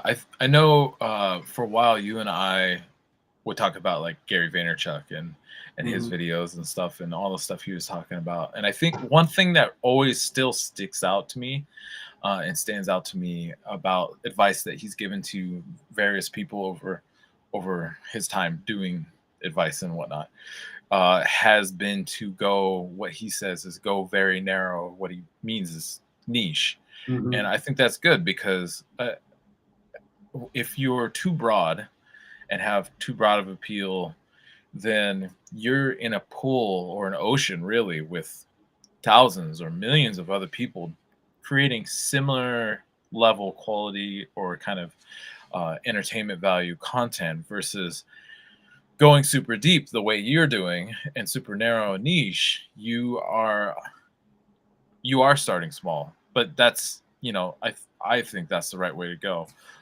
is to start narrow and small, and then making what is it? Seth Godin has one of his books also is really good, and he talks about creating something that might appeal to one other person. So say I see something Mhm. and I think, oh, I know exactly one person that would love this, and I send it to you because I know you would Yeah. love it. And I do that too, actually, from time to time. Um, but that is a better way for things to spread rather than just kind of being spammy. Because if it has too Yeah. much appeal, then I might see something and be like, I can't, that's funny or that's interesting, but I'm sure everybody's seeing this. So Yeah. instead of being able to think of one individual person that I could kind of share that information onto. So, anyways, that is all to say. I mean, especially after watching uh, uh, the Yanagiba kind of odyssey that you're on. I love the way that you're putting the story together, and it's very interesting and fun to follow. And it's interesting. Like some of the video, I think one of the videos is like maybe 15 minutes, another one's 25 minutes, but you don't Mhm. feel any of that time. And I think that is key. And I think you're doing a good job when you don't feel the time. Thank you. So I It's so love that. many hours of editing and like I rewatching and like believe it. it's like, oh, is the pacing right? Does it go in a good sequence? Yeah, no, I It's believe you. many hours. Yeah. Yeah, I'm loving it. I'm digging it. Um, talk to me about the Yanagiba, since we're kind of talking about that, and where, I mean, you talk about it in your video, Yeah. but like where, I mean, you even said it earlier, you know, some of those style knives are knives that you've been interested in since you first started. And Yeah. so talk to me about the Odyssey and and how and what this journey has been like for you, and why you're even on it. So when I was talking about like the YouTube videos I was watching when I first got the interest in knife making, it Right. was the Yanagiba. Like that was the knife that I wanted to do because it's like long, slender, sleek, sexy. Like there's just something so cool about it. The narrow profile and the length of it is it's awesome. I don't know. It's Sure. just so cool. And it hits this spot for me where it's minimal but not in the Sure. best way possible. It's like sushi, of course. Like it's a Right. piece of fish on some rice with a tiny bit of like wasabi or sauce or something. Like how That's hard it. can it be? Yeah. And yet Easy. it's like Super easy. yeah, and it's like the journey of so many people out there. Like they spend their lifetime perfecting the two components. Right. And for me, the Yanagi bot is kind of like that. It's like you've got a blade and a handle. The blade is one bevel. It's got a backside. That's it. It cuts fish. Like how complicated can it be? And yet it is this like insanely complex geometry and design and like the way it functions, the way it feels, and the balance of it. Like when I first picked one up, I was like, "What the hell? This is heavy as shit! Like, how does anybody use this? It's so awkward. Like the handle's super light, the blade's long as hell, it's thick, and Yep. it's like completely forward bounced. Like if I try to hold it, like it wants to fall. I was like, how do you use this? And Yep. now I've kind of figured out. I was like, oh, like once you kind of learn a little bit of like the basics of slicing stuff, you're like, oh, it makes sense. Like the weight of it drives so much of your motion and all that Mm, kind of stuff. And interesting. I don't know, one that's really well made. You like feeling like, oh, it feels nice. You just want to like caress it all day. It's just like, oh, it's like a Well, and fidget. watching your series, or your videos about the, I feel like I've been saying it wrong. I'm saying Yanagiba, but it's Yanagiba, I think it's Yanagiba. because that's how John was saying it, right? Yeah, Yeah. yeah, Um, is that I had a complete misconception about the hollow on the back, the arushi, yeah. or is that, I don't even say it. The Ura. Ura. Yeah, Thinking that it, and honestly, I think that comes from one. I haven't really spent much time looking at uh, Yanakibas, but I think early on, a purveyor was like, "Oh yeah, they just grind it on a round stone and that's it's just like a basic hollow. It's just a hollow grind on the back." And I was like, "Oh okay." I And mean, like so that's just like that's kind of that's what been I a, thought. that just stayed in my head. Yeah, And and now after watching your series, I'm like, oh no, it's definitely not that at all. I mean, like so that's I what mean, I it's thought part at of it, first but too. it's not all of it. Everyone online is just like there's a hologram. This doesn't specify what. Like some people have said, oh yeah, I use a 36 or 48 or 72-inch radius, right? Yeah, But those have mostly been from, I mean, guys over here, Western makers. Like you don't see sure, guys from Japan on like blade phones and whatever. right, And so I was just like, oh well, since they said that, I'm just gonna assume that it's a simple radius, and that's what I see online in the photos and the diagrams, all that kind of stuff. And so I was just like, well, can't be too hard. You just make a radius platen, you just stick it on there, and you're done. Like, how hard can it be? And then I emailed John Broida, and he's like, that is absolutely not the case. And even when perfect. I was feeling geometries, like my brain, when you're so new to these, you just feel it, and you're like, oh yeah, it's not flat, it's a hollow, so it's got to be simple. But if you don't know that you're looking for a compound hollow grind, you can't tell. It's so subtle. It's only Sure, when you're told it's not actually a simple radius that you feel you're, oh, it's like a little flatter towards the middle. right. And they vary also. So like you pick up one unagi bar and it's like a little smoother towards the edges, a little bit flat on the bottom, and you pick up a different one, you're like, oh, it's a little bit more drastic. And then you pick up a different one, like this one feels like a simple radius to me, but maybe not. I don't know. And then you look at it with like a ruler and the light, and you're like, I'm fucking blind. I can't see shit. Like it's so small and so minute. I don't know. It's tough. And I've racked my brain over this for I feel like a long time. Like, is it truly necessary? I think some people it does matter, and some people it doesn't. Sure. Like to John Broida, of course it matters. Like he's the one dealing Right. with these knives, and he can't sell something that doesn't hit his standards. Yep. And like he's the one like making sure it comes off right. He sharpens them and everything. Like he's the guy. He's the gateway to those kind of Yeah. knives in a way. But to most sushi chefs, like does it matter to them? I don't know.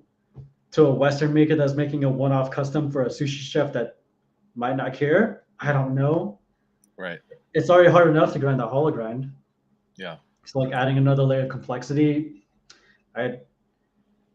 it's a decision the maker has to make if they really want to go through that. Well, and what's interesting is not only so John Broida isn't just a purveyor. He actually spends a lot of time over in Japan, and Oh he yeah, also trains with makers over there. yeah, And so he's not just a salesman. He's an active participant in the creation of these style of tools, oh yeah, which I think really helps stand him apart, especially when it comes to his actual knowledge and opinion about it, rather than whoever I was talking to before, who was just like, "Oh yeah, it's just a hollow grind in the back well, of the yeah, thing." Well, in the videos you see online, you see them working on the big wheels, but you don't really see. And I think you mentioned this actually in one of your videos. You don't really see. You see the general grinding, but I don't think you really see, like, yeah, especially on a Yanagiba, that how complex it actually is, and that's yeah. probably on purpose, The honestly. videos, like you don't see like the little nuances of how they hold it, like the angles. Like you don't Yeah, know what stage they're at. They could be at the rough grinding stage, sure. and then like the finishing stages, they skip a huge amount. And you have no idea how they got there, and 22 hours you later. just make guesses based off of like 3 minutes of footage. But yeah, I'm an expert on this now. I know everything about it. I know exactly how this works. um, yeah. Well, and I mean, all right. So part of it is your personal interest in these knives, or are you doing work with? Or have you been commissioned by like maybe Taro, or how did? And I guess also, I guess a follow up question would be if you could share your relationship with Taro Kobayashi and Yeah. how all that business. The single bevel Yanagiba stuff is mainly personal for me. I mean, of course, I'm Okay. gonna make them and sell them, but like it's Yeah. the journey that I wanted to take on myself because of that personal interest from way back then that got me started Yeah. on this. And there aren't a lot of makers that aren't in Japan that are making these knives. I can Right. maybe count like 10 or less that make them on a regular basis. And Okay. I think that's pretty cool. That's like it's going back to that niche thing. Like you pick your little tiny spot to focus in. Yeah. And that's just one of the things that I want to add to my repertoire and like really do right. Yeah. Um, and it's also fun. Like I actually really enjoy them. Like one of my favorite things is like, do I have specific things that I need to do in the shop today? If I don't, I'm gonna go grind on a single bevel. Like I actually find it like meditative and like challenging, and Mm. it's a lot of fun for me. And Right. then And what? Oh, sorry. Go ahead. I was gonna talk about Taro. Yeah. Yeah. Taro is a sushi chef that opened his own tasting menu restaurant in Oregon, and he's like one of the OGs of like the online kitchen knife world back in when we started making knives and stuff like that. Like he was there when kitchen knife forums just started, and then he phased out like after that when it started getting a little crazy.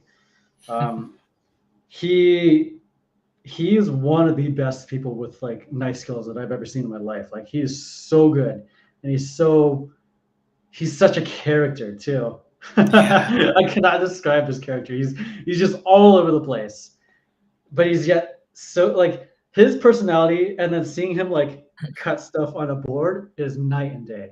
He's Sure. all over the place in person, and also while talking to you as he's cooking food for you.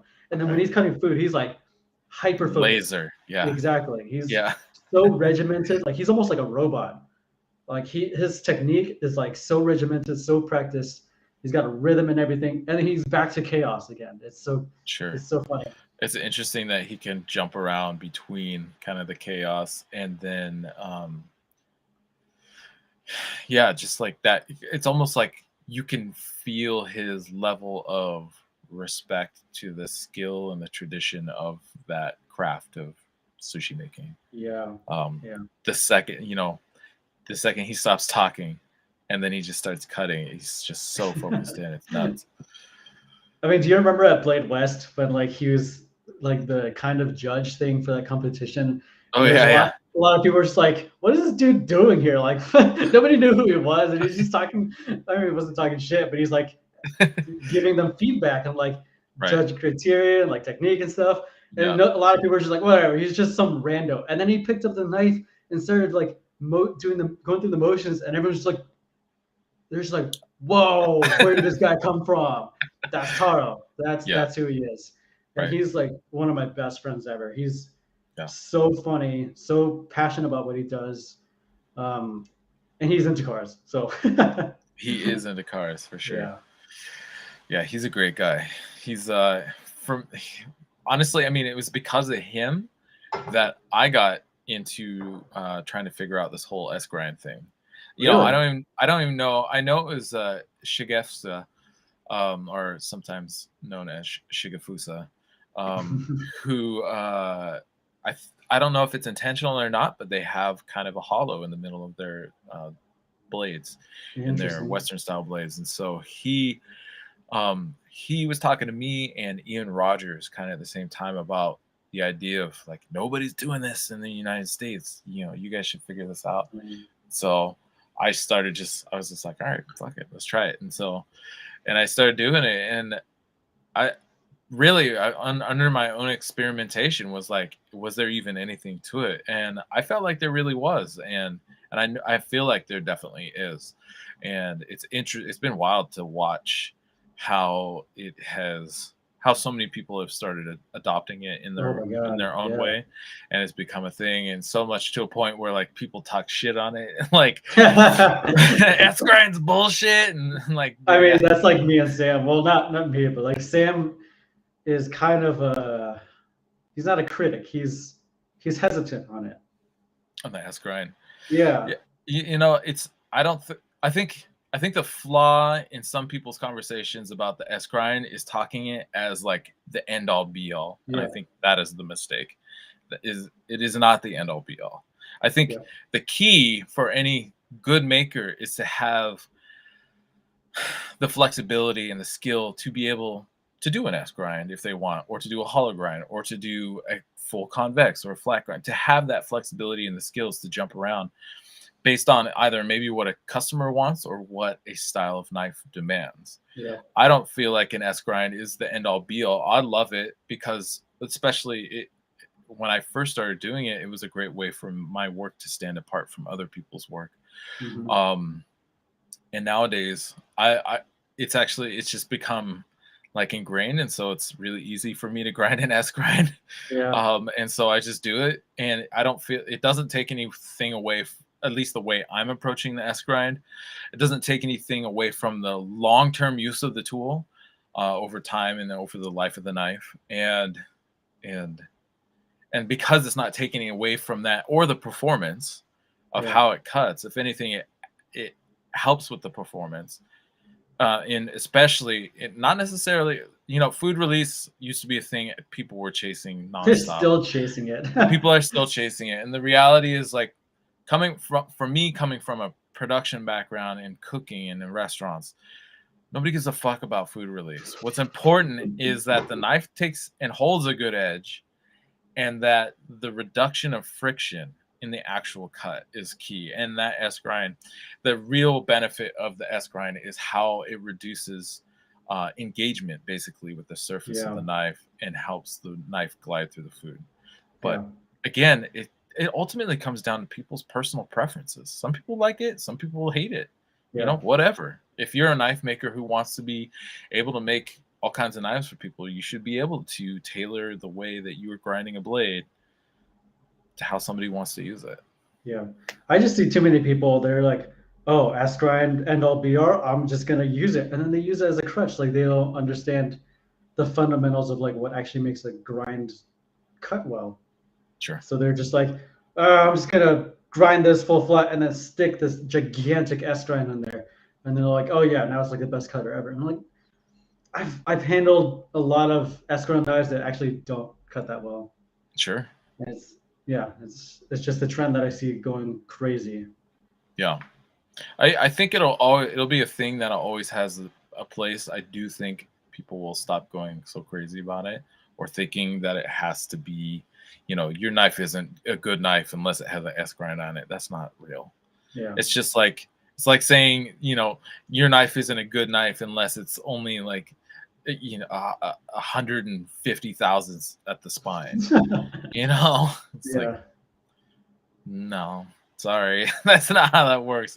And Yeah. again, there's so many people to build knives for. There's so many flavors. Like, you can find your lane or pick a lane and stay there, and the people who like that style are gonna find you. They're gonna come to you.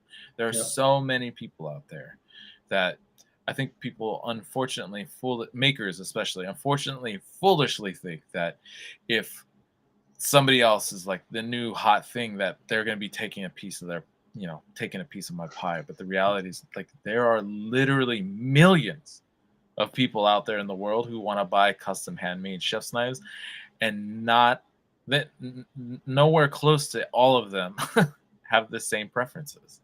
Yeah. And so I think the key is just doing what you do best, picking whatever style, you do a good job sharing and promoting yourself through Instagram or social media, or however, going to shows, whatever, and those people are going to find you. Your audience will find you eventually.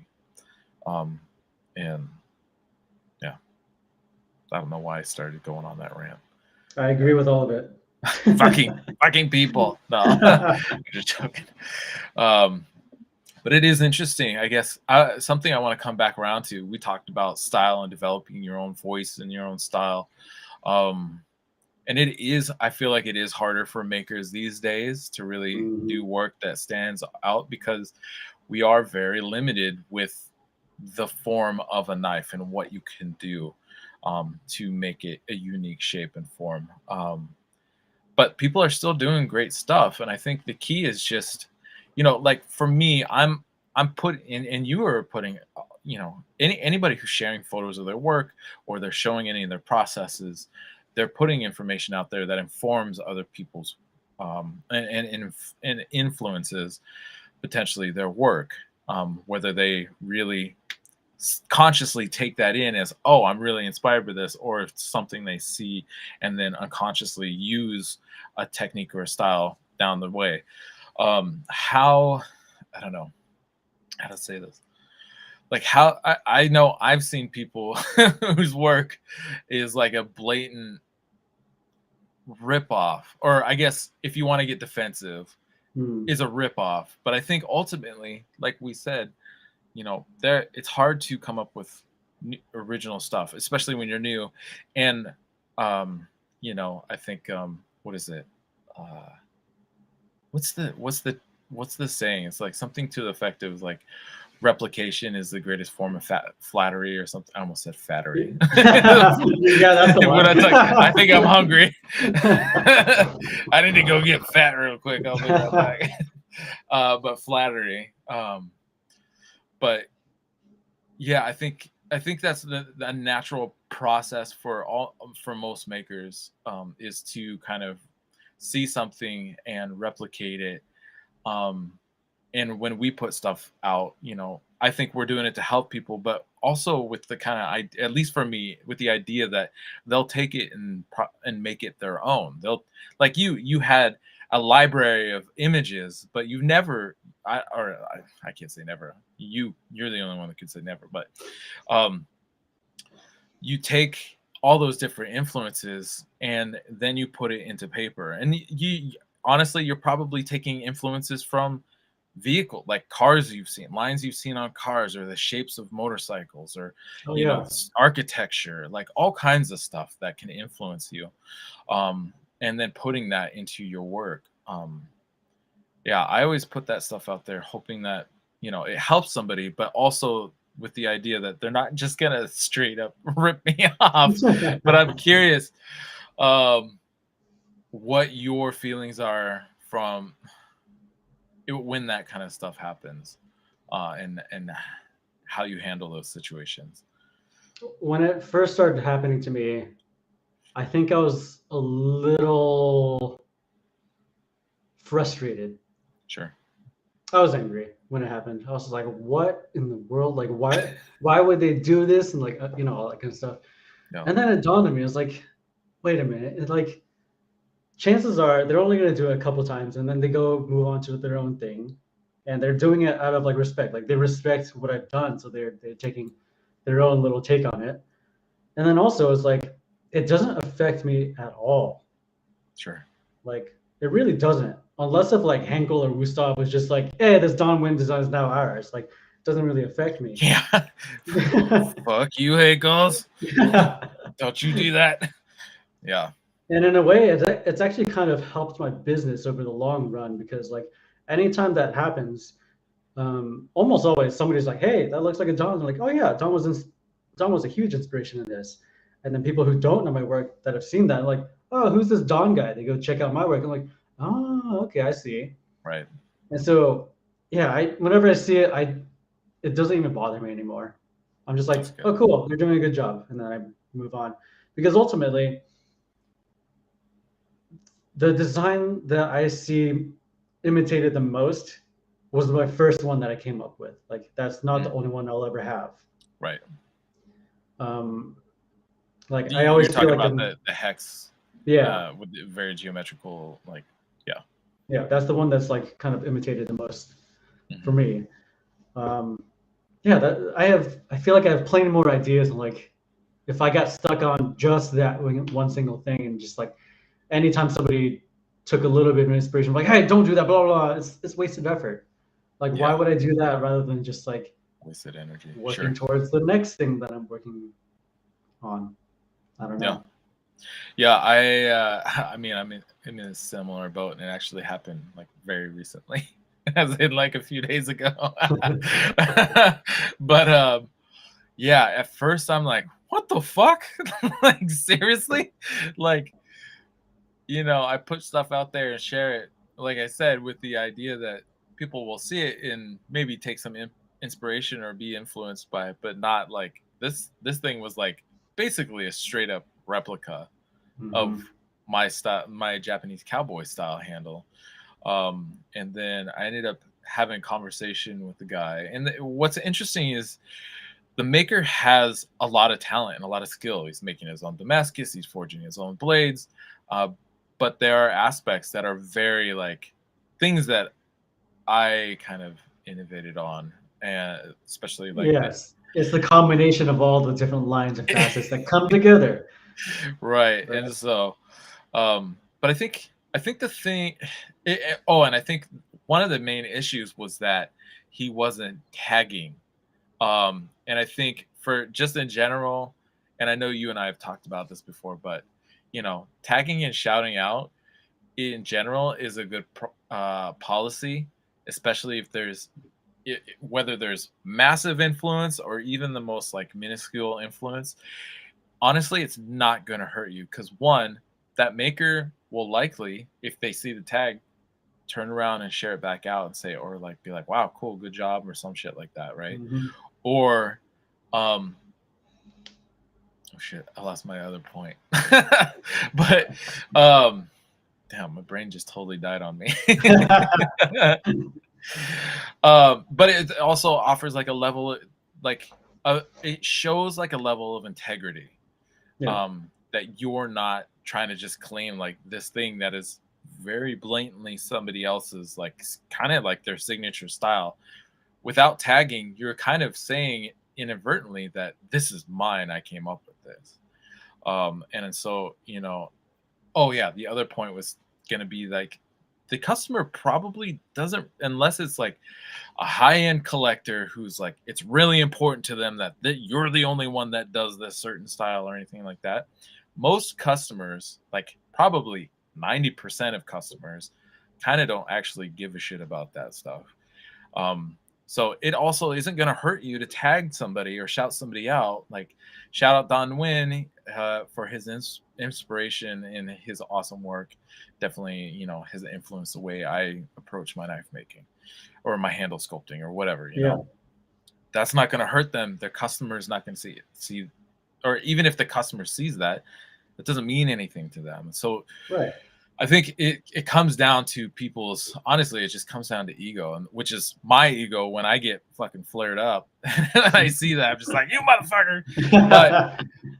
But ultimately, you're right. You know, it doesn't matter. It doesn't hurt me. If anything, it benefits me, especially if somebody tags me, and that introduces me or their audience to me. But also, if I see something and I think it's cool, like, and I can see the influence, but I also can see how they made it their own. Like, I'll share it back out, and that also then introduces my audience to to them, and that could potentially open doorways for, you know, it's just like, it's a very symbiotic thing. And I think too often people think like, I have to be the one that came up with this idea to be like a great knife maker or be considered whatever. But the reality is like, it honestly, like, I don't know. I feel like, I don't know why we're talking about this, but I feel I guess it comes back to style and design. But it's just like, you know, it's just a good policy for people, like anybody listening to this right now, to tag and shout out. It's not going to hurt you. It's not taking away from the work that you did, because you still had to do all that work. Like this guy who did this knife, like he still had to forge, like take all the time to forge the steel and be very thoughtful about how he approached it and cleaned everything up so that it forged out and looked nice in a finished blade. He still had to forge that blade. He still did the heat treat. He had an awesome finish on it. He did, you know, a great job replicating my Japanese cowboy style handle. He had to do all that work. Tagging me doesn't take anything away from all that effort and energy he put into that. I think just, I don't know. I think it's important, especially if you're trying to, you're going for longevity in this craft. Yeah. It's incredibly important to maintain that level of transparency, because even like the most talented, highest like biggest reputation, most expensive selling custom knives people, if they get inspired by something, they shout out. And they're the ones, if anything, if anybody has anything to lose, they're the ones that have anything to lose, and they still the ones that still shout out people when they get inspired or take inspiration or influence from somebody else's work. So yeah, it's just I think a little form of respect.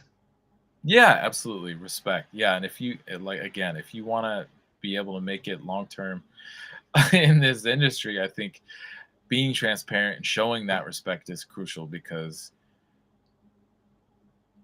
you're not, I don't think you're going to make it very long if you're just running around pretending like you're doing all this shit on your own. You've never taken any inspiration from anybody, because yeah, that's not real.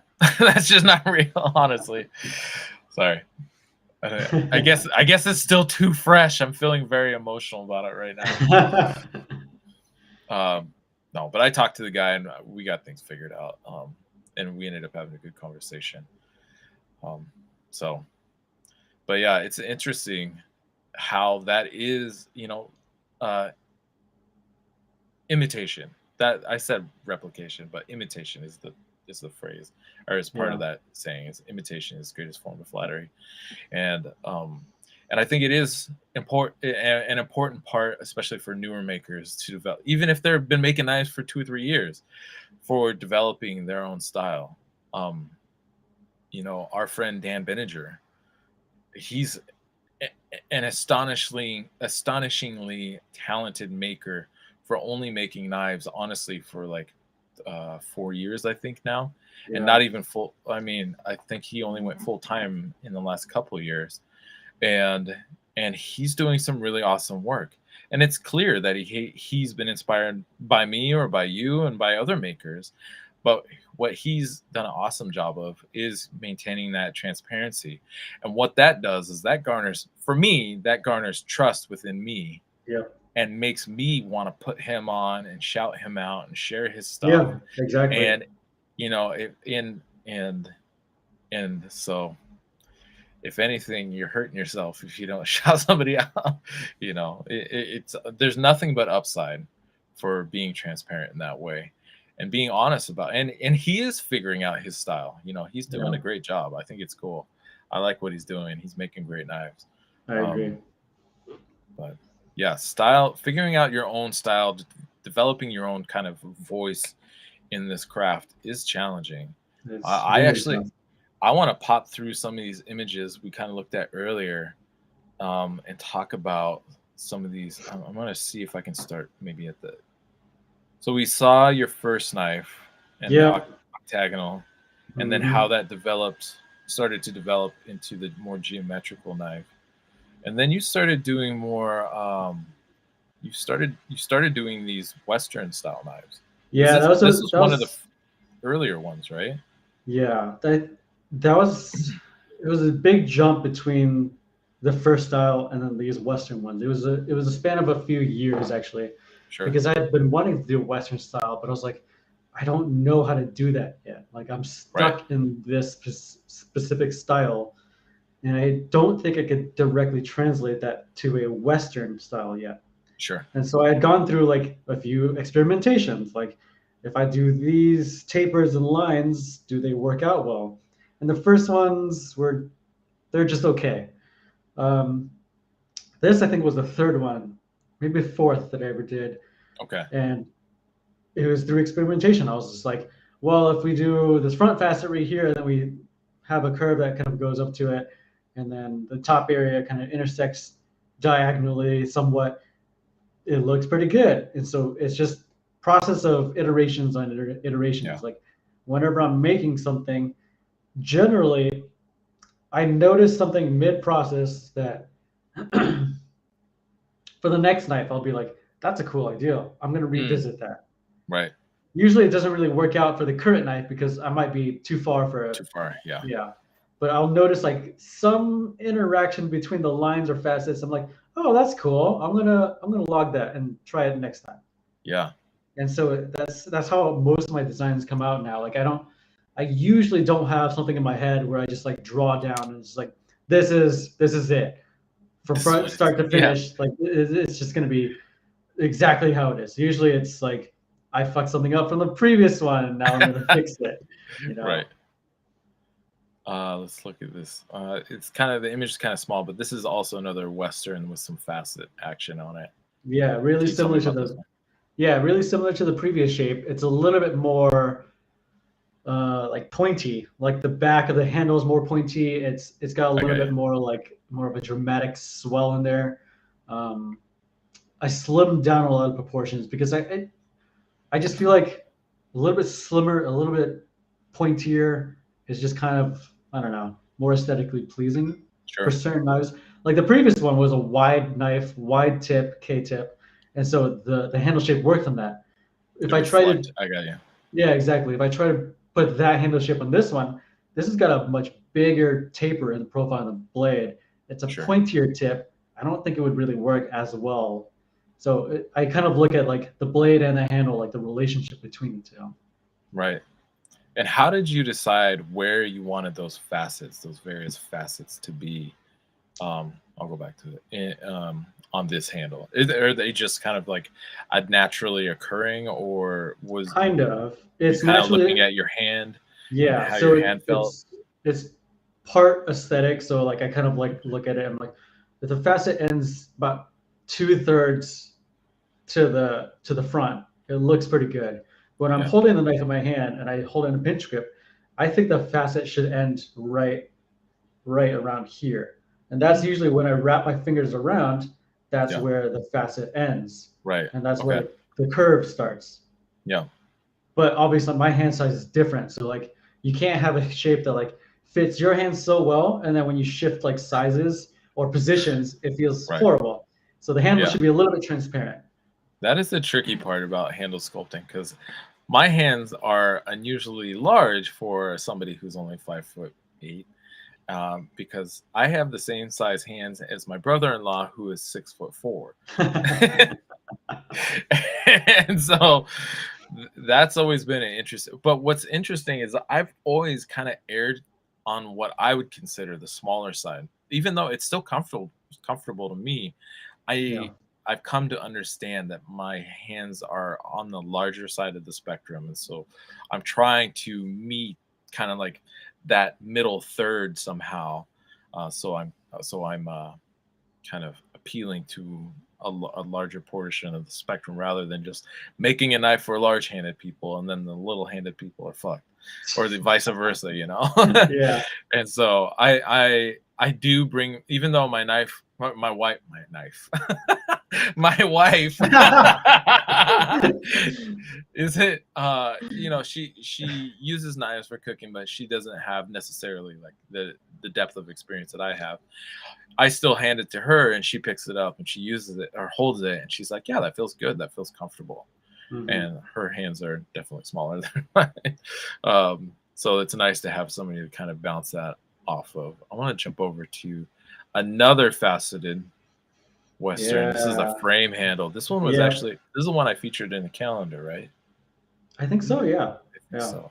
I This one love was that frame interesting. handle so much. Yeah. This one was interesting because the frame is kind of like a fake integral. Like the bolster part and the frame of the handle are one piece. Right. And then the blade was a water quenched W2 blade, and somehow it miraculously survived. And this one actually was inspired by Mike Quisenberry, and I Oh, definitely nice. shouted him out because he does a lot of these frame handles with like coffin shapes and like Sure. traditional Bowie style or fighter knife shapes.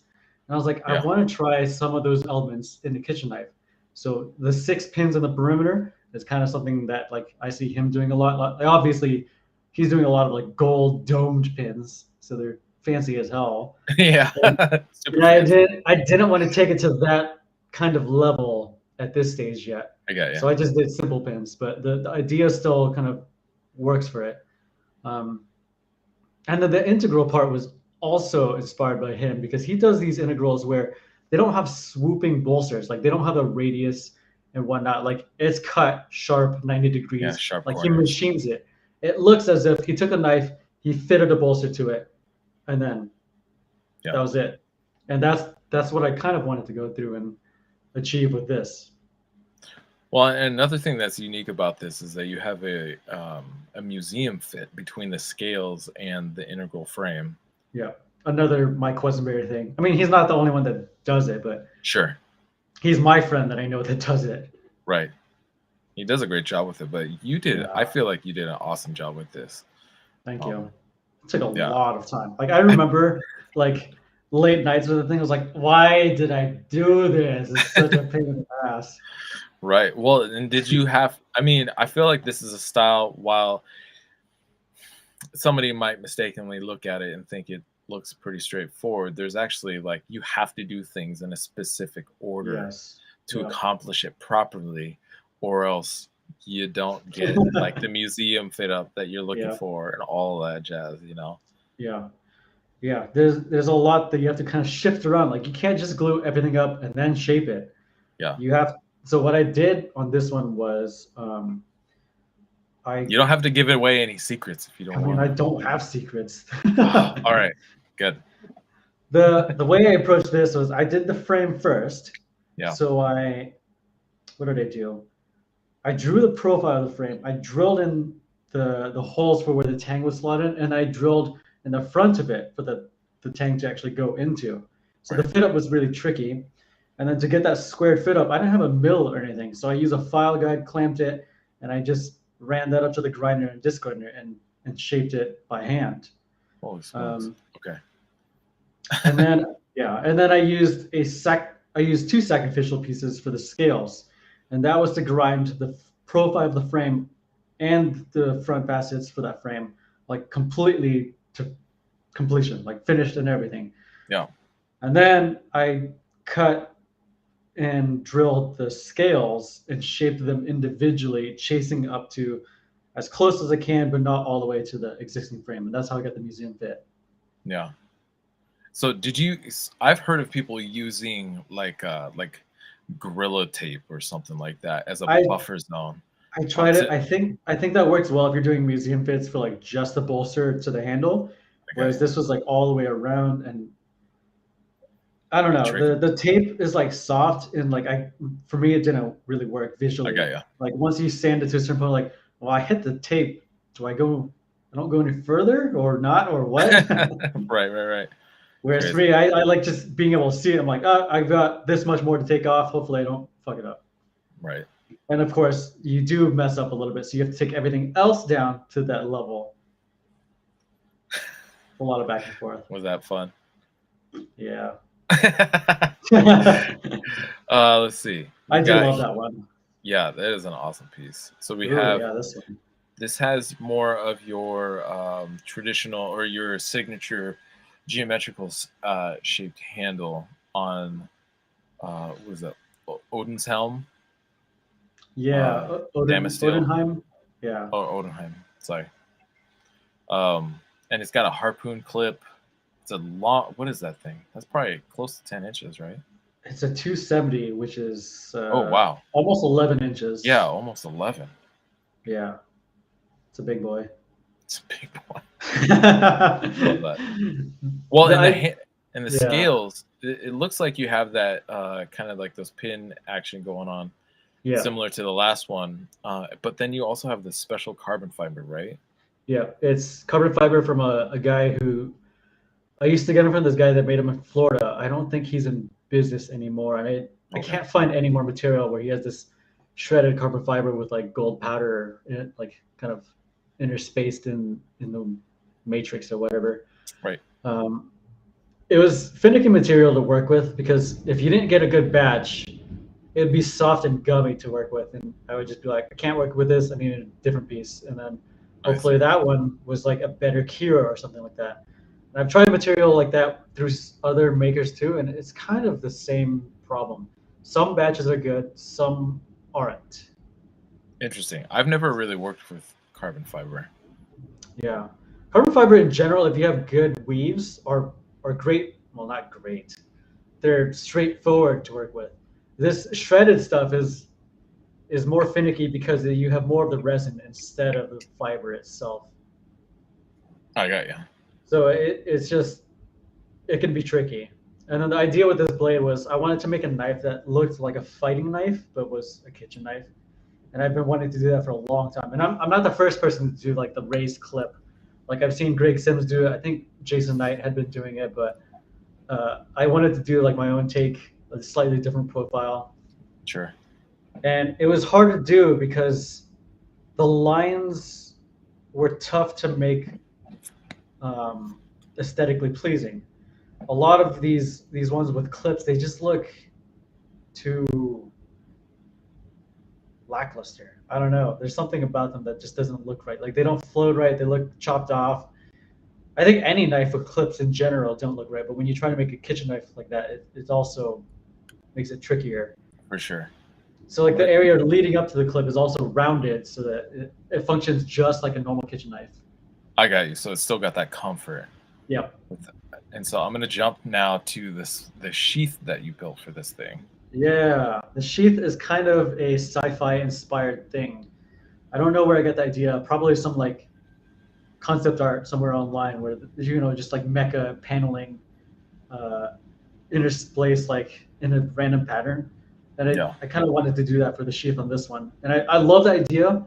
It was just such a pain to do. It was an I believe absolute it. nightmare. It's cool though. I love It's it. super cool. I It's feel probably like the coolest Sheath I've ever made. yeah, it's sick. Yeah, I can't even start thinking about how I'd even approach that thing. I love designing that sheath though. Like when I was designing it, I was just like, oh, what are the combinations of lines that we could do that make it look like visually interesting? Like I don't know, there's like a visual balance that you can achieve and like a rhythm that goes from like the front to the rear. Sure. and I think about that for knives often. But when it comes to an abstract shape, that I don't deal with abstracts often, so this is a lot Okay. of fun for me. Right. That makes sense. I asked JD Smith this question when he was on last month, and I was asking him if he feels like his multitude of other creative outlets, like you got your music, you got your drawing, you got so many, you got cooking, you're generally interested in a lot of things out in the world. How do you, or do you feel like those other creative outlets help with your creativity and your expressiveness and your style and your knife making? No, Okay, why not? I think they help in the sense of like I get to take a break from knife making creativity, Okay, but I also don't get ideas from other things and translate them to knives. Like I think a lot of people think that like I'm into cars, so I take supercars and translate them into knives, and I okay, actually don't do that. Like a lot of all the right, lines that you take from cars, they don't translate into right, knives because they're just not the same thing. yeah, And when I approach a knife design, most of the time I try to go for something that's cohesive, that works together, that mm, looks good, is functional, and is yeah, unique. I it, it's you see often that people are trying to catch other people's attention through a lot of stuff. They right. add as many features as they can. All the They bells and add, whistles.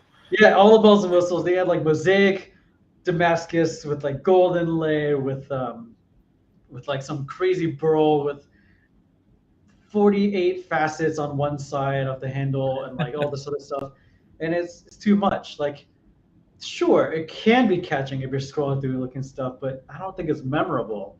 And so for me, Mm, I'm trying to come up with stuff that like is cohesive. You know, like it doesn't have to be everything, but everything that's in it has to work together really well. yeah, And I think that's hard to do because designing stuff like that, it's easy to come up with something, but it's hard to come up with something that sticks. right. I don't know. I don't even know what I was talking about. No, I think that makes sense. We were talking about, your other creative outlets potentially Oh yeah, influencing your knife design and style. But no, I think that makes sense that you are designing the work, or your handles, especially when you're doing experimentation, like maybe this next one. Um, you're experimenting, and you're kind of taking a chance on a piece that's like ready to rock and roll, right?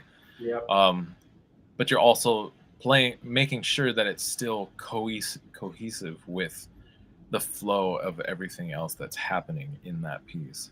yeah. And this is partly why I love collaborations so much. So this is a collaboration with Hardwood Forge. Um, Will Manning. yes, and he's very good at doing these like nice lines, like cool patterns on the blade. Like the patterns are just like flowing and like you got this like natural rhythm. And I was like, my stuff doesn't complement that very well. Mm. How do I make the Oh, handle have interesting. certain lines that complement that? Right. And I've had ideas of like trying to do handles that were completely opposite of what I've done. Like I'm known for like facets, hard lines, Yeah, like sure. modern, angular, that kind of stuff. And I've always wanted to break that norm of like, how do I make flowing lines look good in a handle? And I love fluted handles for like daggers and stuff, but it doesn't. I don't think it works as well if you just take a dagger handle, stick it on a kitchen knife. No. so, so I wanted something that was like kind of semi-fluted, but not quite 100%. And so that's kind of what I did with this. And Mm, I drew through so many different iterations, and I'm just sure. like, how do I get these lines to work together? Right. And also trying to draw the lines and then make it into reality is also a tricky thing because I can draw whatever I want, but it doesn't mean I can make it. Right. And well, and so was this some of the early illustration work Yeah, yeah. for That that? was probably one of the later iterations on the sketches. And even then, I was like, I know I want these lines, but I Okay. don't know how to make them. And actually, when I started shaping the hand, I was like, oh God, what am I getting into? Because Right. like some of the top lines, you're like, how do you make that intersection? Right. Or Like keep these are keep supposed them well to, defined. yeah, these are supposed to be like round fluted cuts, except I have round fluted cuts that terminate as an angled piece. I don't know. Right. It was interesting. Yeah. We're just looking through a few different angles of the same handle. Yeah, it's like that was you had that at Travis's, right?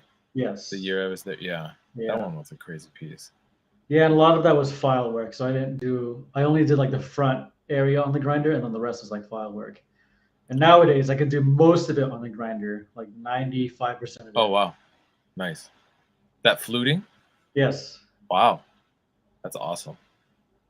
It just comes to practice. Like you just try something, you suck at it at first, and then you try other things, and hopefully it gets quicker and quicker.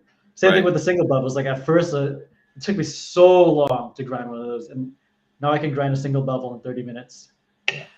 Yeah, that piece is insane. So now we're looking at the overall whole thing. Mhm. That also looks like another monster. What was that? Also 11, almost 12. Yeah, it was. Wow, I like big knives. I do too. As long as you got a work surface that you can work on with it, I'll take a big Yeah, knife all yeah, day long. All right, this is a different one. This is a kind of a more dialed back handle style, but it yeah. still has some interesting activity going on into it. And what was the thought process in this one? This was the second iteration of a minimalist style handle that I wanted to do. The first iteration, I have a YouTube video where I kind of like explored the idea and like kind of drew out a bunch of different designs, explained like why I don't like this, why I do like it, the fears and the trepidations that I had going forward with it, because it's like so different and it's scary Sure. because like my comfort zone is going crazy with stuff. My comfort zone is adding more stuff. So to take away a bunch of stuff is like terrifying to me. So I Right. wanted to have like a simple handle with like one little tiny like feature. And so like the first handle had this kind of like octagonal type shape to it with like a Western style butt to the handle. And then it has this like nib in the middle, this just raised ridge. Okay. And it's a little texture thing, it's a little physical texture thing, but also aesthetic texture. It just Hmm. kind of breaks up the line a little bit, gives you something to look at. It adds a little bit of rhythm in that area. So like that area for me is important because it's got your heel, it's got your plunge, your ricasso, your bolster, and then now it's got this like little faceting and where it terminates. So that area is really important to keep busy, at least for me. That's where like most of the weight is as far as like design work. It's the tip, it's that middle area, and then it's the butt of the handle. Right. And so this was just like an experiment of trying to come up with something that was very different but still caught your eye in a way. Yeah. I dig it. All right. What else we got here? Let's see. Let's jump to this one. So on a few of these more geometric Western style handles, you have kind of these diamond shapes at the pommel of them. Yeah. Let's see. Yeah, that's a kind of a Japanese inspired, not traditional Japanese boning knife, but like there's a style of boning knife that I think Shun makes that they call a gakujo or something like that. This is inspired by that. Okay. The diamond butt, I don't know. I came upon it. I was doing the Western handle shapes, and I was like, I don't know how to do the butt of this handle. Let's just grind a bunch of stuff into it. So I ground it into like this little peak, and I was like, oh, what if I just knock that down? I was like, oh, I get a nice diamond, like this little shield shape or whatever. And so I did that for a few years. I haven't done it for a long time. Yeah. I'm still experimenting with like what I like for like where the handle ends and what to do with that kind of like face, because it's separate from the rest of the handle. You've got all these other lines that go up. You've got Sure. the side of the handle, you got the top and then the bottom, and then the butt is just so separate. Yeah. Like how do you make something in the butt of the handle that's like cohesive with the rest of it and it doesn't look out of place? Sure. So that was a struggle. Yeah, I like it. I almost looks like a snake's face, like the face of a. It I does, feel yeah. like I could see like a couple eyes just below like the tip of the diamond shape along the long point. Yeah. Yeah, super cool. This is just more kind of different angles of some of your Western style, Yeah. and The taco sword. The taco sword. Yeah. What's the story behind the taco sword?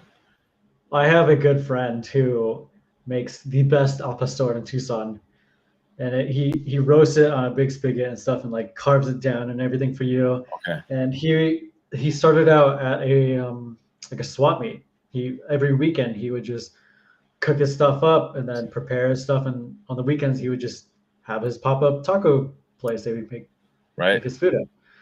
And he approached me and he was like, I want a big knife to cut al pastor. I'm like, I would be happy to do that. Like, that sounds so cool. And so we came up with a bunch of ideas, and he showed me the one that he used. And he's like, I need a little bit bigger, maybe a bigger tip.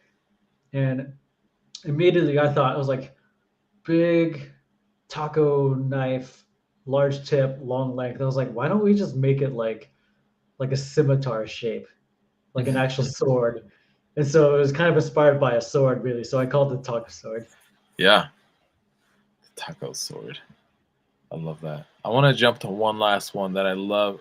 I mean, there's so many in here that you have that have so many like great details. I just pulled a bunch of images from your Instagram. This one I feel like I remember was like a 2 or 3 year build. Yeah. It's Yeah. the what did you end up calling this knife? I almost said sword. It's called Eva. Eva. EVA. Okay. It's mecha inspired. It's inspired by like anime stuff. And Sure. Eva is like kind of like a mech character in an anime, and also like in a few like books that I've read too. So it's like, oh, well, the knife is definitely mecha inspired, so I think it's fitting. And this knife was one of those where it didn't start as an iteration of something else. It actually started as an idea that was like in my head, just kind of like looming about. And I was like, I want to make the craziest fucking mech knife possible, like something that nobody's ever seen out there. And so Yeah. I was just thinking like ideas, like what can I do? What can I do with the handle? Like how outrageous can I get with it? And so I was just like thinking, the butt of the handle has the most freedom of like of the any of the part of the blade. Like the rest of the blade, I don't want to really mess with. The handle itself, I want to keep it ergonomic. The butt of the handle is where like most people don't use that ever. Sure. I mean, some people do for certain things, like they smash garlic or they tap it or something like that. But for most people, they don't use it. So I was like, this is where I'm going to get away with a lot of the creative freedom. And so I wanted to create something where it's like mecha inspired, has multiple layers and like I don't know, like fingers coming off. Like if anybody's seen like Gundam, they have like the mechas with the shoulders and Oh like they've yeah. got like the Right. things splaying out. Like that's kind of what that's about.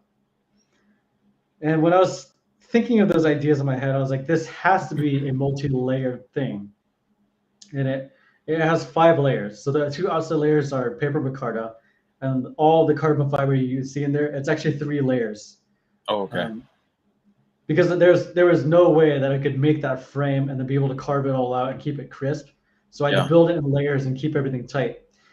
It was pretty tough. Nowadays, I know to ream the holes for the pins, so that when I shape everything separately, it comes back together perfectly.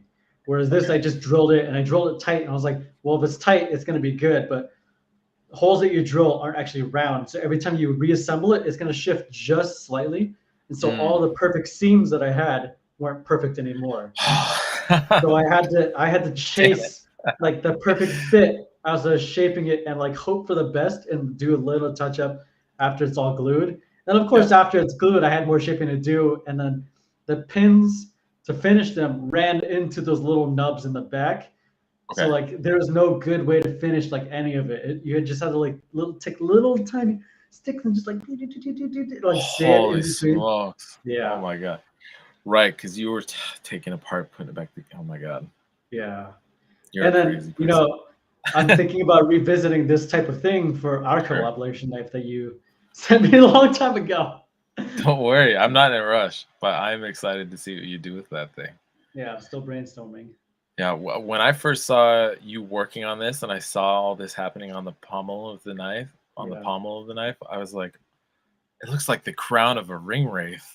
That's That's what where my everybody brain at went. Blaze Show was just like, oh my god, it's Sauron. I'm like, no, it's not Sauron. I love that thing. It is Well, kind of crown like though.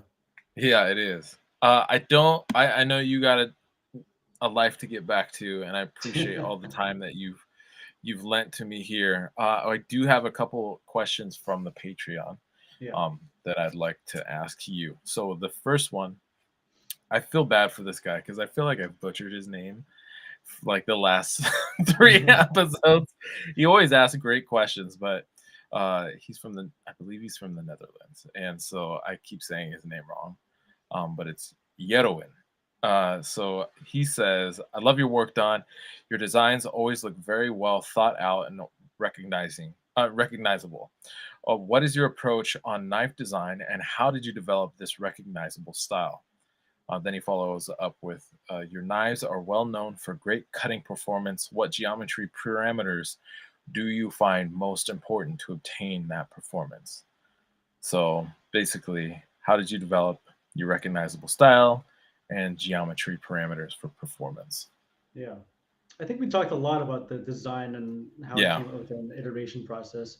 So yeah, the main design that I'm known for, mainly accidental, but also through inspiration of so many other things that I've seen. So like I think people that are struggling to find their style, like maybe do what I did. It's just like save thousands of photos in a folder and just think to yourself, what do you like or dislike about each one that you saved? And why? Like, why don't you like it, or why do you like it? Like, do those lines work together for you? Sure. Is it cohesive? Does it, does it have good rhythm? Things like that. And like, I would just do that for a while, and then just develop a sense of like your own taste. Having your own sense of taste is like super important. Like, if I didn't if I didn't know what I liked or disliked, I would never be able to do this. Mm, And I think sure. that's super important. Yeah. And then iterations, just iterating one after another. Like you can't expect to make like your ultimate thing like off the bat. Like I'm still iterating my stuff. Like I still have designs that I want to do that I don't feel like are quite 100% there yet. Like I'm always tweaking things. I'm always shifting things around to make like the lines better or to make the process of getting those lines better. Yeah. And then geometry, zero edge, start with that, see how far you can take it. If it's too thin, make it a little bit thicker. And then the important thing for geometry is having a break in the angle as it's going from the edge to the spine. That's what we mean by convexity. And that's also kind of the thing that gives the S grind such good performance as far as food releases, because it has such a drastic change in angle as it's going up the blade. So the S grind is a lot of drag reduction, but the change in the angle is what helps it pop off food really well. A good convex grind can help you do the same exact thing. It's just Yeah. a little bit harder to get to because now your margin of error is a lot tighter because you don't have the leeway of having your grind and the S being your extra help. Yeah. If you mess up the convex grind, you're kind of boned. You have to get that angle right, or else it doesn't cut as well. It's a lot of experimentation, and also it's a lot of like trying other people's knives and seeing like what you like or dislike about those. So we talked about like trying like Shigafusa, or when I went to that party and tried the kato, or All like right. trying Dan Bittinger's knife and stuff like that. You get a feel of like the way other knives cut, the way it falls through food, and then the feeling that geometry, translating that geometry like as you're feeling it into what you think can translate into cutting performance. So it's practice, experimentation, and pattern recognition. Like there's no recipe, sadly. I wish there was. Yeah. Well, and I think something we talked about too a little bit is that there's also a wide spectrum. Mm-hmm. It still has to, it still has to perform well, cut through food really nicely. But there's also, it exists on a spectrum, and Yeah. so getting on that spectrum and figuring out a style of geometry that suits the way that you make and design your knives also, I think, is an important thing to take into Yeah. consideration. And also know how to cook food. Like if you don't know how to use a kitchen knife on a board, Yeah, it's actually really hard to test knives. So it is. when I was teaching my class, I'd be like, everyone knows how to use a kitchen knife, right? And a lot of people were like, I'm like, all right, here's how you hold a kitchen knife. Figure out what motion you do. Yeah, If you like rock chopping, if you like push or pull cuts, that yeah, plays a huge amount into what your profile is like or what your geometry is like. yeah. Yeah, and a quick note for people who are interested in understanding knife skills better. An Edge in the Kitchen is a really good book. You can get it off Amazon, and it's a professional chef. I think the guy's an instructor, but he goes through not only all the different styles of cuts, but cutting technique. And it is a great way to get a better sense of, yeah, because understanding your tool um, that you're actually making is really important. I think that's one thing that I, as a maker of chef's knives, and I'm sure for you too, it gives us a little bit of an edge up is because we know and understand how it's supposed to perform as a tool, as the tool that it is, and because we know that, and we have that experience, it helps inform how we actually make our knife in a big way. Mm-hmm. Okay, one last one from Mr. Joshua Prince. He says, Don, you are so precise and thoughtful in your work. Can you describe a fantasy build using skills you have now and perhaps skills you would like to obtain? There are certain ideas I have where I don't feel like I would be able to accomplish them even in 20 years. Oh, wow. One of my holy grail ideas is to make basically like an Oroshigane tuna sword with gold inlay. So Oroshigane is like the steel that you smelt yourself and do through your own process and all that, like homemade steel, Sure. making your own. I want to do that kind of stuff one day. Maybe not on the regular basis, but I want to dabble in it. And I Yeah, want me to make too. it, yeah, and I want to make a tuna sword. Like think of the Yanagiba, which is like this big, and multiply Sure. that times 4, Right. which would be an absolute nightmare to make. And then I have and then I have no experience with any engraving or inlay work or anything like that. Sure. I love the embellishments that I see in like historical swords and like that kind of stuff. I love the embellishments that I see in like art knives, like fighters and daggers and buoys and stuff like that, and Yeah. in Japanese pieces and like subas, sword guards. Um, yeah, that stuff's super cool. I want to do a little bit of those embellishments and incorporate them in a blade in a way that it works together. That it's not just like giant blade stuck on with super like fancy gold piece and then a handle and stuff. Like I want it to, work. We need to go up to Zach Jonas's and do a class with I Emiliano. know. That's what we got to do. I Both of us. know. We'll get Will up there too. We'll get It'll be some. so much fun. Yeah, it would be a lot of fun. We But should just pick a date and commit to it. yeah, I'm 100% though with you on the whole like learning Oroshigane or and like how to make those steels yourself because I have no interest in doing it all the time, but Yeah. I do think it would be fucking rad to be able to pull that out for a special project. Yeah. And then it's one of those things that's like, well, do you want to do that? Because it's going to be your 3 to 5 year venture to learn how to Yeah. do it, right? Right. Yeah. Yeah. Well, my friend, I really appreciate the time that you've offered here to us, the knowledge and skill and wisdom, and it's been a great chat and getting to catch up with you. It was so Um, good to catch up with you. absolutely, yeah. And I don't know when we're gonna see each other again soon, but I hope Yeah. it's sooner than later.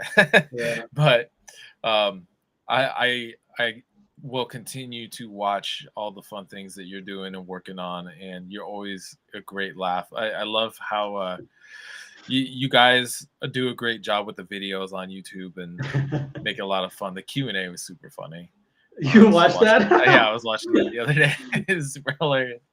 But if folks, I think by the time this comes out publicly, probably the full series will be up of Yeah.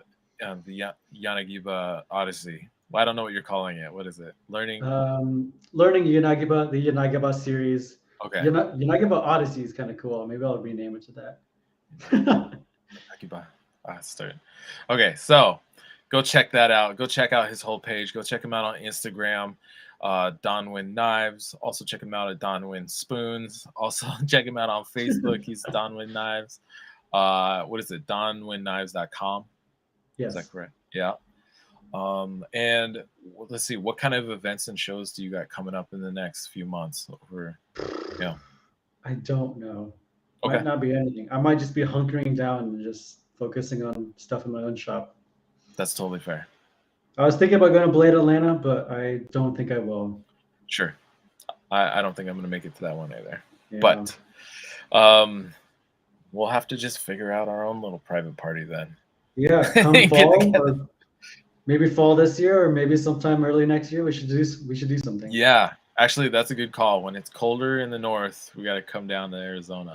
Yes. That's what we should be doing.